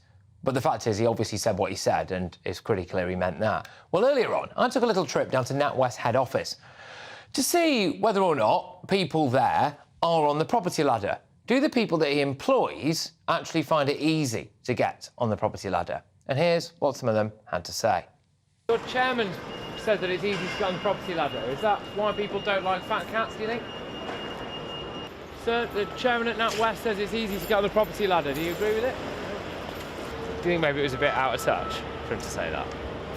Well, I can't speak on that, but it's not something that I agree with. Your response to how people can be debanked for their political views, but it's easy to get on the property market. You got anything to say to Howard Davies at all? The chairman of NatWest Group says it's easy to get on the property ladder. Is that why people hate fat cat bankers? So was the chairman wrong to say that about property markets? I can see you're not actually on a call, so you want to ignore your chairman's comments? On the phone?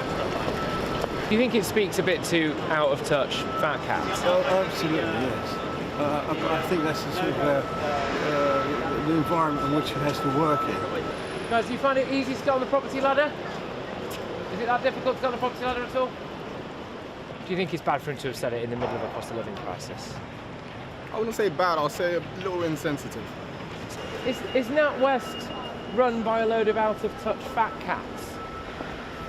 No? The chairman of NatWest says it's easy to get on the property ladder. Do you agree with that?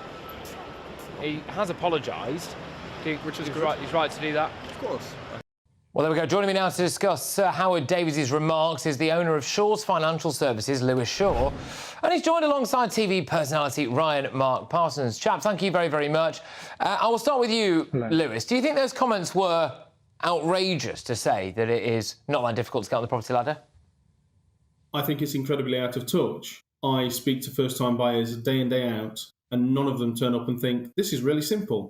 I mean, we know that people are facing a cost of living crisis. We know that one of the hardest things for first-time buyers to do is save the deposit, and they're currently being squeezed by landlords charging eye-watering rents. So, of course, it's not easy. It's outrageous for someone on £750,000 a year to say that. It's absolutely a slap in the face for anyone that's struggling to try and get a home for themselves. Right, Mark, he was basically saying, oh, look, you've just got to save a little bit. That old trope of a bit less avocado on toast and a couple of less macchiato lattes and you'll be absolutely fine. That guy is on about 750 grand a year. There'll be bonuses as well. We had a little look at it. He can charge between 6 and 10 grand for an after-dinner speaking gig. So he conceivably could go to a dinner party, right? Do 10 after-dinner speaking gigs where he slags off Nigel Farage and talks about how they tried and then ultimately failed to debank him. And bingo, he's got a deposit for a nice flat in Mayfair, hasn't he? Yeah, I think it's a bit silly of Sir Davy to say that on national radio and insensitive. I mean, considering over the past 50 years, the average cost of a house has almost increased comparatively to the average wage of a worker in the UK. And I think someone on £760,000 a year doesn't necessarily relate to that. But at the same time, in his defense, a lot of young people, I'm 23, I went on holiday with someone complaining about not being able to afford a house, but then he was on a £5,000 summer holiday to Mykonos. So I think sometimes there's a lack of realization in terms of people wanting to splash the cash on very hedonistic things, but that money could actually be sent to a savings account or an ISA, where you could potentially put down a deposit on a mortgage. So I think there's lots of considerations at play, and I wouldn't say that it's a bad thing to encourage people to be aspirational. No, look, there is definitely some truth, a lot of truth actually, that, you know, if you're going to go and drink £25 rooftop cocktails around London every single night and then complain that you can't have any savings, then yeah, I don't have any sympathy for you. But I think there is something that sticks in the craw a little bit, Lewis, about, you know, these kind of very woke banks, especially, who've been debanking people for their views and not really giving them any explanation for all of that side of thing. Have someone there who's coming out and fronting that up and seemingly completely out of touch with the average man and woman on the street. It is out of touch. There's no question about it. And to be fair, it's bound to be out of touch, isn't it? Someone that's, you know, into the 70s that's earning that kind of money, they're not going to know what it's like for the young person that's working the first or second job, trying to actually save the deposit. I do want to pull up this notion, though, that people shouldn't go on holiday, because actually, it's, of course, building up a deposit is important, and it is very difficult for people when they're paying high rents. However, the idea that people shouldn't be able to enjoy their lives, moreover, property prices are so out of reach that even if you can get the savings required, i.e., for example, a 10% deposit, you may not be able to actually get the mortgage that's required because, of course, that's capped by income multiples. So this idea that people, you know, can't enjoy their lives, I'm not too sure that I agree with that, because actually, you know, you've got to be earning, let's say, £100,000 in London to save up £100,000 to then buy a place that's £500,000. And I know that's an incredible amount of money, but that's, let's be honest, in London, that's not an extraordinary property. OK, Ryan Mark. Well, what I would say to that is, well, I didn't say that people can't enjoy their lives and go on holiday. I was talking about exorbitant spending. If someone's going to Mykonos and spending £5,000 on a summer holiday, which is well above what any ordinary person would spend, and they're complaining about not being able to raise a deposit, I think that's problematic. And that's a mentality that needs to be changed, probably driven by social media and this quest for hedonism and competitiveness. Yeah. But I'd also say that you need to be quite entrepreneurial now. The 9-to-5 isn't cutting it. You've got to find multiple sources of income in order to feasibly put down a deposit. I mean, I'm working in several different jobs, and I think that's what you've got to do nowadays, realistically, in order to raise the money if you want to buy in London. I mean, the average house price is £700,000 in London. Across the UK, it's £270,000. Yeah. It's a lot of money to put down. If you're just stuck in a corporate 9-to-5 job and that's all you want to do for the rest of your life and you're complaining that you can't raise a deposit, then actually be a bit more inventive and entrepreneurial. That's what I'd say to those people.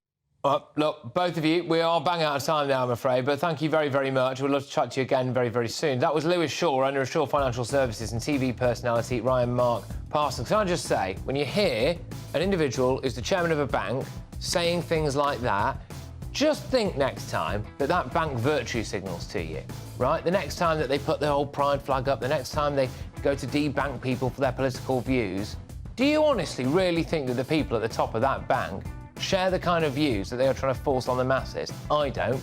I absolutely don't, and I think that exposed it there.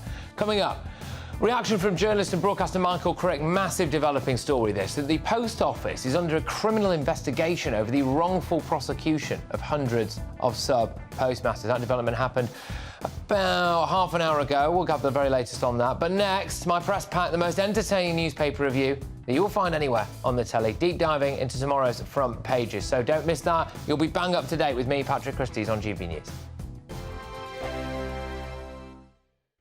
2024, a battleground year. The year the nation decides. As the parties gear up their campaigns for the next general election. Who will be left standing when the British people make one of the biggest decisions of their lives? Who will rise? And who will fall? Let's find out together. For every moment, the highs, the lows, the twists and turns. We'll be with you for every step of this journey. In 2024, GB News is Britain's election channel. Good afternoon, Britain. Good afternoon, Britain. Join us, Tom and Emily, To find out what's happening in the heart of Westminster. and why it matters to you. Weekdays from midday, we bring you the most compelling stories from across the United Kingdom. And from your doorstep to our inbox. That's right, we want to hear from you. GB News, Britain's news channel.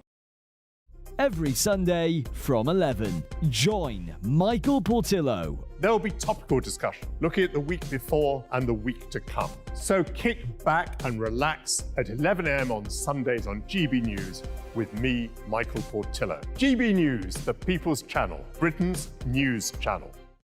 Your weekend starts here with Friday Night Live with me, Mark Dolan, 8 till 9 on GB News. Big stories, big guests and big laughs as we get you ready for a cracking weekend. That's Friday Night Live with Mark Dolan. Fridays 8 till 9 on GB News. Bring your own drinks. The admission's free. Tired of the usual focus-tested, pre-prepared Westminster runaround? Well, so am I. So you want higher taxes? Is your department to blame for this? Are you rethinking this policy? Every Sunday at 9:30, I'll be sitting down with those in power to get the truth about the issues affecting you. Let's be honest, we've known about the cost pressures of this project for years, not months. That's the Camilla Tominey Show, a politics show with personality. On GB News, the People's Channel, Britain's news channel. Join us every night on GB News at 11 p.m. for Headliners, which is 3 top comedians going through the next day's news stories, which is exactly what you need, because when the establishment has gone crazy, you need some craziness to make sense of it. Headliners. You don't have to bother reading the newspaper. We've got it covered for you. Every night at 11 p.m. and repeated every morning at 5 a.m. We won't send you to sleep like some of the other paper review shows out there. So join us 11 p.m. every night on GB News. The People's Channel, Britain's news channel.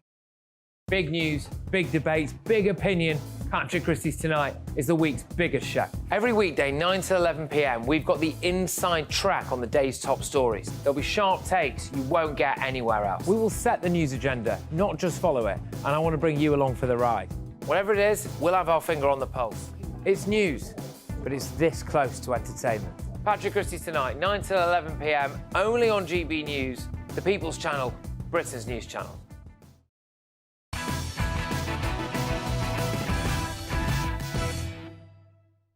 This is Patrick Christys Tonight, only on GB News. It's time now for tomorrow's front pages. So let's have a little look, shall we?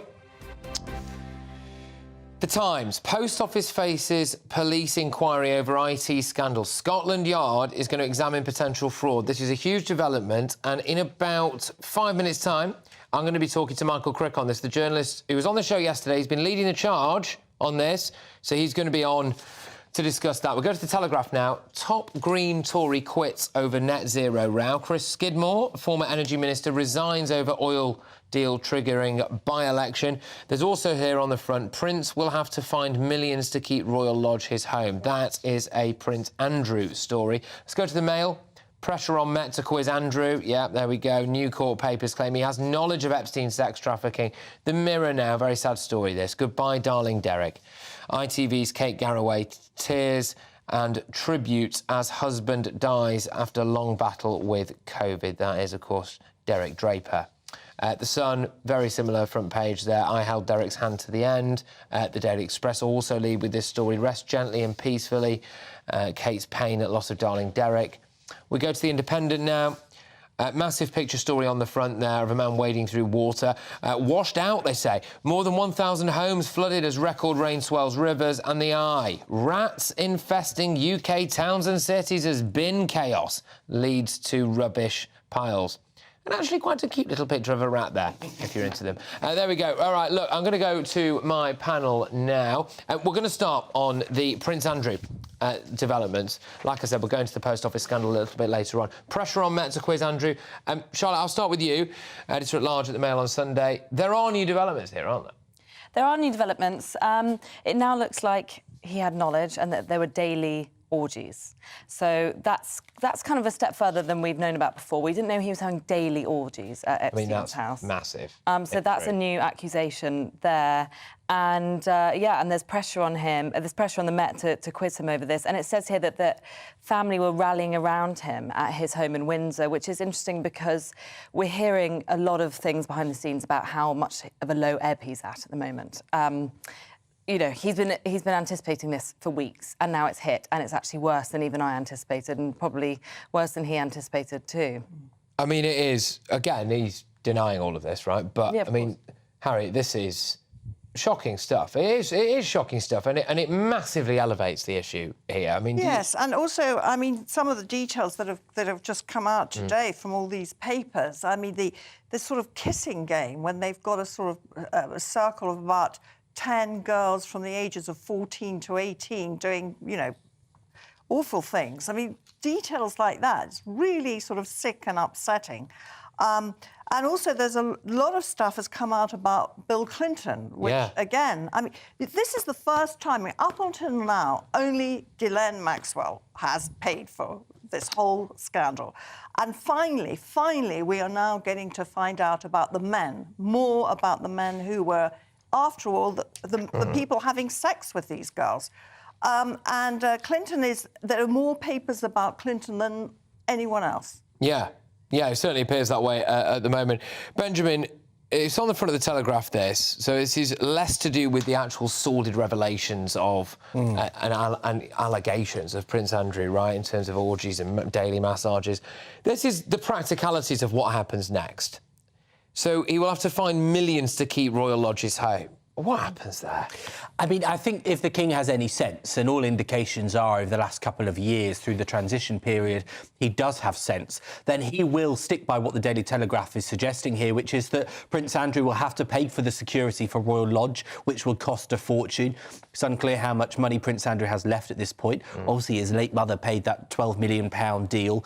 He denies everything, but strangely £12 million was paid. And I think there's also a massive PR risk, of course, because the public despise Prince Andrew. They have decided that he's guilty, even if he insists that he's innocent. He is utterly loathed by the public. And I think any more allegations, any more detail on this man should never be seen in public again. And you talk about the Daily Mail front page, which says that the door is open for Scotland Yard to investigate. Yeah. I mean, that's one interpretation. What they basically said was that they're not investigating, but if new evidence emerges that is sufficient for an investigation, they will. Now, I think that's a rather diplomatic way of saying they really don't want to. Well, they obviously don't want it. They obviously don't want it. And as of yesterday they're saying we're not going to. Now, today, more revelations have come out, and now the door is open again. So, they don't. But I mean, you know, this man is so arrogant. He just seems completely unaware of the loathing in which that interview. Yeah. I mean, in the light of this, again, it is important to say that Prince Andrew vehemently and repeatedly denied the allegations. But we are seeing more and more of these documents coming out now. I mean, good grief, what's coming next? And I think it's becoming increasingly difficult to see how the police. If I was accused of any of this stuff, I would expect a knock on the door from the police, Harry. Yeah. And you'd also leave Royal Lodge. I mean, the fact that he's clinging on to Royal Lodge and refusing to move out shows his arrogance, because you'd be running away. You'd be, you know, have your tail between your legs, skulking off in the distance. You wouldn't want to live somewhere called Royal Lodge if you were no longer a royal. But, you know, this man is sort of so arrogant that he insisted that his 2 daughters be princesses when that was not what the precedent was for that person in line to the Insisted that throne. they had security when they weren't working royals. Exactly. You know, he's never done a serious day's work in his life. But I think the king, I suspect that he will just be firmer on him. You know, they're not very close. They're actually 12 years apart in age, so they basically didn't grow up together. I don't fancy his chances with the king protecting him despite being his brother. It's just the excuse the king needs to actually get him out of Royal Lodge. Yeah. He's been trying for a long time, and Andrew, in his stubbornness, won't go. And now Charles can finally say, look, you've got to go. And he'll find another way to downgrade Andrew even further, because he needs to be downgraded even further. Do you think him and Fergie will still get remarried? I think they actually probably will still get remarried. I have to say, I find myself in an extraordinary position here, which is actually saying something nice about Prince Andrew. Go on. But the one thing is, he has been a good father, and he seems to... I mean, he's inspired loyalty in his daughters and in his ex-wife, which one has to give him credit for that. I mean, they have stuck to him. Fergie stuck to him, even though they're divorced. Well, she has to, doesn't she? Because, you know, she knows where her bread is buttered. She doesn't have to, no. Well, for many years she did. It was helpful for her circumstances to remain close to the royals. I mean, I think the question he has with his loyalty is the fact that he showed loyalty to a convicted paedophile. Well, I'm not... Yeah, as he said in the... Standing up for him will only go so worry. far. I don't think anyone's accusing you of standing up for Jeffrey Epstein or anything like that. Don't worry. Look, I'm just wondering if I've got a couple of minutes that I might be able to whiz through a quick inside story, because we're going to go to the front of the Times later on, which is the Post Office facing a police inquiry over the IT scandal. I do have a story in front of me here, which I'll run you through on the panel, which is about SNP donations drying up as Humza Yousaf begs for more money, right? So Humza Yousaf has been forced to beg separatist supporters for more money after the SNP's donations started to dry up. He's trying to woo a chap called Sir Brian Souter as cash flows collapse in the wake of Police Scotland's Operation Branchform investigation into SNP finances. The Stagecoach co-founder previously gave the SNP more than £2.5 million during Alex Salmond's stint as First Minister. So, look, Humza Yousaf now is massively rattling the can north of the border, isn't he? I mean, the SNP appears like he might be about to go pop. Well, it's, I mean, eye-watering that he's only managed to raise £10,000 since he's become leader. That's just... But that says it all, though, doesn't it? It says it all about it. Exactly, it says it all.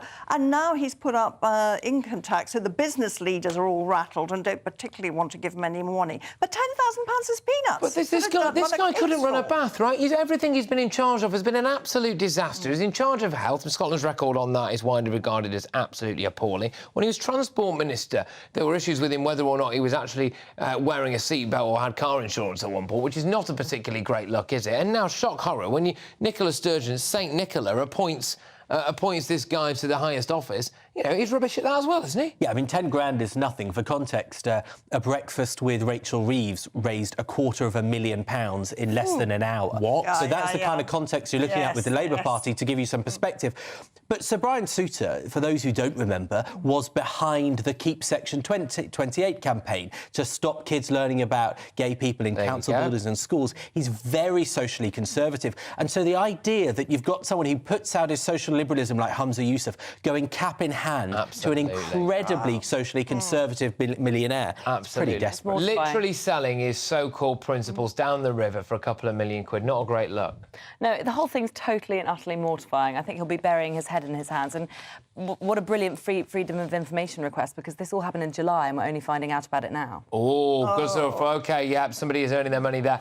Now, look, coming up, OK, we're going to be nominating our Greatest Britons and Union Jackasses. But next, and this is the big one, really, isn't it? More reaction now from journalist Michael Crick, broadcaster Michael Crick. This developing story that the Post Office is now under criminal investigation over the wrongful prosecution of hundreds of sub-postmasters. That story initially kicked off about an hour ago. We're going to have the very latest from a bloke who's been leading the charge on this. This is Patrick Christys Tonight. It's only on GB News. Good afternoon, Britain. Good afternoon, Britain. Join us, Tom and Emily, To find out what's happening in the heart of Westminster. and why it matters to you. Weekdays from midday, we bring you the most compelling stories from across the United Kingdom. And from your doorstep to our inbox. That's right, we want to hear from you. GB News, Britain's news channel. Have a great Saturday night with me, Leo Curse, on the Saturday Night Showdown. It's a crazy world out there, so come and make fun of it with me, my panel of comedians, and a couple of people who actually know what they're talking about. The Saturday Night Showdown is your front row ticket to the clown show every Saturday, only on GB News, the People's Channel, Britain's news channel. GB News, unlike other broadcasters, isn't obsessed with the London-Westminster bubble. We think there's a nation beyond the M25, and that's why we talk about the issues that matter across the land. Join me on State of the Nation, 8 to 9 o'clock, Monday to Thursday, on GB News. Daisy's listening, and you should too. Your weekend starts here with Friday Night Live with me, Mark Dolan, 8 till 9 on GB News. Big stories, big guests, and big laughs as we get you ready for a cracking weekend. That's Friday Night Live with Mark Dolan, Fridays 8 till 9 on GB News. Bring your own drinks. The admission's free. In the GB Newsroom, we bring you the news as it happens. With our team of dedicated journalists across the UK, we're ready to give you accurate reporting every day. When the news breaks, we'll be there with bulletins on GB News, the People's Channel, Britain's news channel. Wake up to the headlines with headliners every morning at 5 a.m.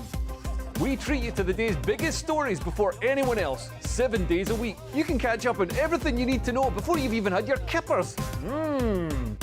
Headliners every morning at 5 a.m, only on GB News, the People's Channel, Britain's news channel.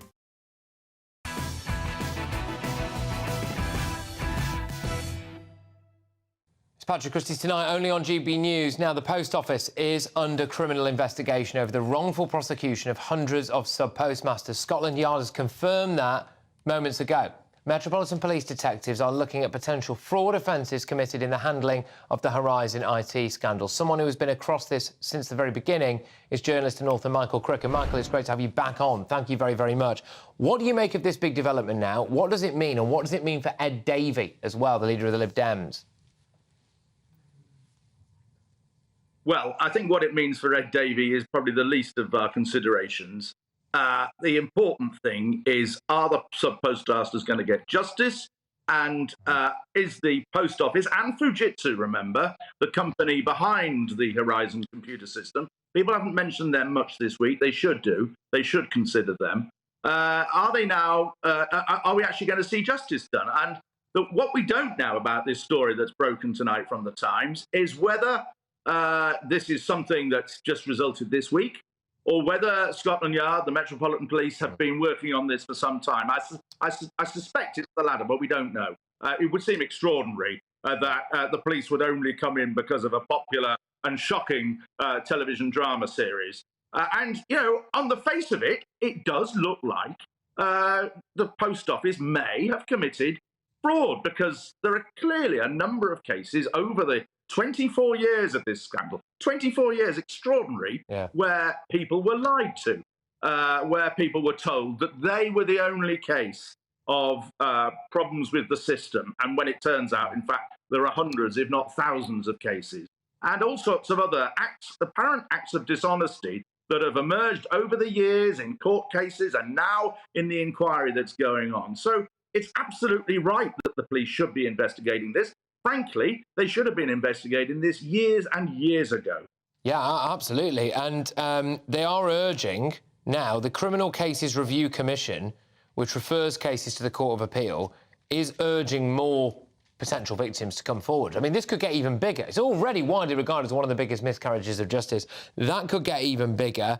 And they're saying that postmasters who played a chief role in this are now hoping that there will be criminal prosecutions.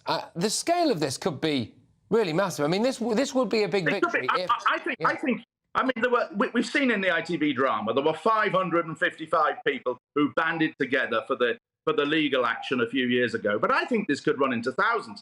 I mean, I went into a post office this afternoon here in the north of England, where I'm staying at the moment, And I thought I'd have a chat with, I'd come to do something else, but I thought I'd have a word with the postmaster. And I said, has it been a problem for you? And he said, yes, it has. I haven't suffered as much as everybody else. It was only a few £1,000s, but I was so shocked by this ITV drama, I've resigned my position. And now the local MP is trying to persuade him to change his mind. And then I said, what about other people? And within 5 miles of his village post office, he knew of 3 other cases of people who had been prosecuted. One had been prosecuted, one had had a family breakup, had to sell her home, separated from her husband. I mean, the distress that this has caused. There could be thousands of cases now. And people have been frightened to join in. And I think as a result of this programme, they're now coming forward. But Michael, as well, the technology involved here, the company behind the technology, also has other, I think I'm right in saying, also has other very high-profile contracts. That's going to be in the spotlight. Other departments, other completely different sectors, no? They've got they've got more than 100 contracts across the public sector. And no doubt the government is considering Fujitsu for future contracts right now. And I would say to anybody in government, anybody who is a non-executive, a member of a non-executive board in the public sector or the private sector for that matter, to grill their managements and preferably grill the representatives of Fujitsu and really to test whether they are fit to carry on with this level of responsibility in our national life. It seems extraordinary that a company should have made such serious errors, and the company, remember, Fujitsu, contributed to the prosecution cases, which we now know, many of which we now know, and probably all of them, are unsafe. So Fujitsu have big questions to answer here. The focus this week has been on the post office. It should be on Fujitsu as well, and whether they are fit right now, or whether they can reform themselves, and to deserve the awarding of future government contracts. The trouble is there isn't much competition in this field, and the government would be in trouble if all their contracts were suddenly to be scrapped. Yeah, and obviously the situation that hasn't changed is that there is pressure on Ed Davey to come out, and his role at the time as the minister who ignored this basically, and to now come out. And if there are prosecutions, I suppose it just adds to his error there, which he of course was misled. Quickly. To be fair, I mean, we spoke about Ed Davey last night, and he did behave very badly, and he now recognises his failings, and he was very, very weak. But there were other, the Postal Affairs Minister is one of those jobs that changes at rapid and regular intervals. There have been several other people who've held that job. Ed Davey is one of the few Postal Affairs Ministers who's still in politics. I mean, Margot James, the Conservative Minister, she's now left politics. Jo Swinson, she's left politics. So, and you could argue the Secretaries of State were responsible as well. And then you'd have to go through all the... So there are other people in politics, or who were in politics, who bear some of the responsibility here. But at the same time, we have to recognise there are lots of MPs, like James Arbuthnot, now in the Lords, who did an amazing job for the Postmaster. We've got it. Sorry to cut you off in your prime there, but Michael Crick, thank you very, very much. And we will talk about this again probably just next week. Anyway, right, it's time to reveal now today's Greatest Britain on Union Jackass. Right, OK. Let's start with the Greatest Britons, please. Harriet. What is this, the Jackass? Your Greatest Britain. Who's the person you've nominated your Greatest Britain? OK, so my Greatest Britain at the moment, following on from that great interview, is Alan Bates, who has campaigned for over 20 years, who's a post office man, and he's campaigned and just gone on and on. Everybody else lost interest with the story, thought it was never going to come any. He did it. He's done it. He turned down, he was offered an OBE, he turned it down. All right, good. OK, go on. My Greatest Britain is Derek Draper, the husband of Kate Gowrie, who passed away. But his own career was as an exceptional political operator in Blair and Brown's governments. OK, and Charlotte? And mine's Victoria Atkins, the Health Minister. She's been around since November, but she's pretty new to the job and she's doing a really good job. And today she said the NHS can't just be turned on and off. It doesn't belong to the BMA, and that she'd sit down within 20 minutes if they called off the strike. So good, strong language from her. Hey, interesting. Right, OK, today's Greatest Britain is Alan Bates. Yes, there we go. I know, strong contenders all round. They're all winners. Very quickly now, matter of seconds, please. Union Jackass, why?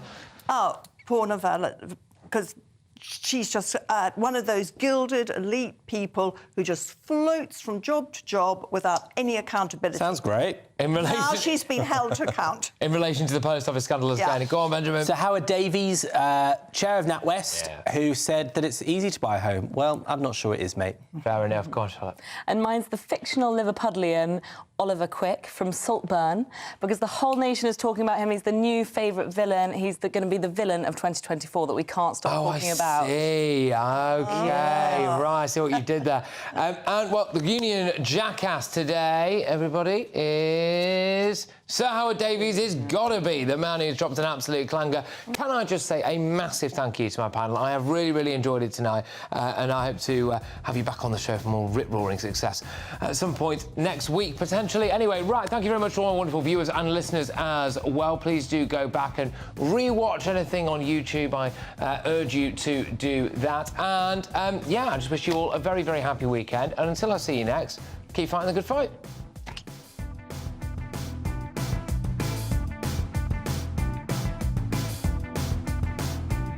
A brighter outlook with Box Solar, sponsors of weather on GB News.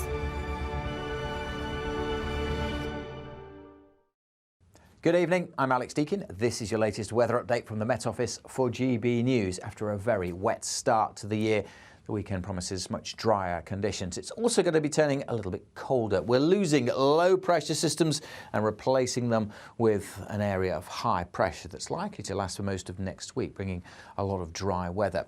A lot of dry weather, but it's not completely dry. Still pretty wet out there this evening over parts of northeast Scotland, some heavy showers over the Northern Isles, and there will be some damp and drizzly conditions affecting central and eastern England, and showers continuing to affect West Wales and Cornwall. But for many, it will turn dry and clear and cold.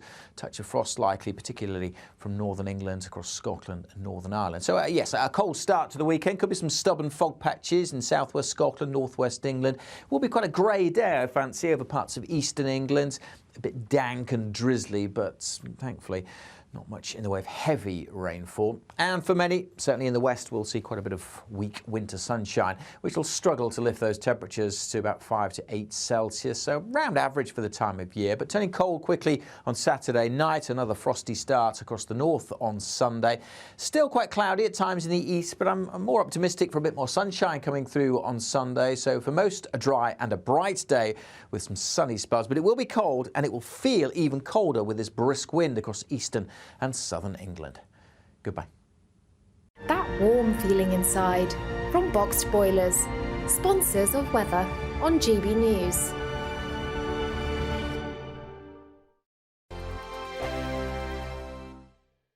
GB News is Britain's news channel, and now you can support it. All you have to do is scan that QR code that's up on your screen right now, or you can go to gbnews.com/support and become a GB News member. You'll have fantastic benefits. We're also going to organise special events where you as GB News members can meet the presenters, the on-screen faces. Scan the QR code or go to gbnews.com/support. Thank you so much. Big news, big debates, big opinion. Patrick Christys Tonight is the week's biggest show. Every weekday, 9 to 11 p.m, we've got the inside track on the day's top stories. There'll be sharp takes you won't get anywhere else. We will set the news agenda, not just follow it, and I want to bring you along for the ride. Whatever it is, we'll have our finger on the pulse. It's news, but it's this close to entertainment. Patrick Christys Tonight, 9 to 11 p.m, only on GB News, the People's Channel, Britain's news channel. Now then, Lee Anderson here. Join me on GB News on my show, The Real World, every Friday at 7 p.m. I'm not eating bloody cat. Are you delicious? mental? Open your mouth. OK, here comes a train. Reminds me of the scene in Singing in the Rain. Adam, is that a good one? Whoa! Join me at 7 on GB News, Britain's news channel. I'm Andrew Doyle. Join me at 7 o'clock every Sunday night for Free Speech Nation, the show where I tackle the week's biggest stories in politics and current affairs with the help of my 2 comedian panellists and a variety of special guests. Free Speech Nation, Sunday nights from 7 on GB News, the People's Channel, Britain's news channel. What you get for breakfast is something that, if we do our jobs right, you will wake up to news that you didn't know the night before. It's a conversation. It's not just me and Eamon. We want to get to know you, and we want you to get to know us. From 6, it's Breakfast with Eamon and Isabel. Monday to Thursdays on GB News, Britain's news channel. Wake up to the headlines with Headliners every morning at 5 a.m. We treat you to the day's biggest stories before anyone else, 7 days a week.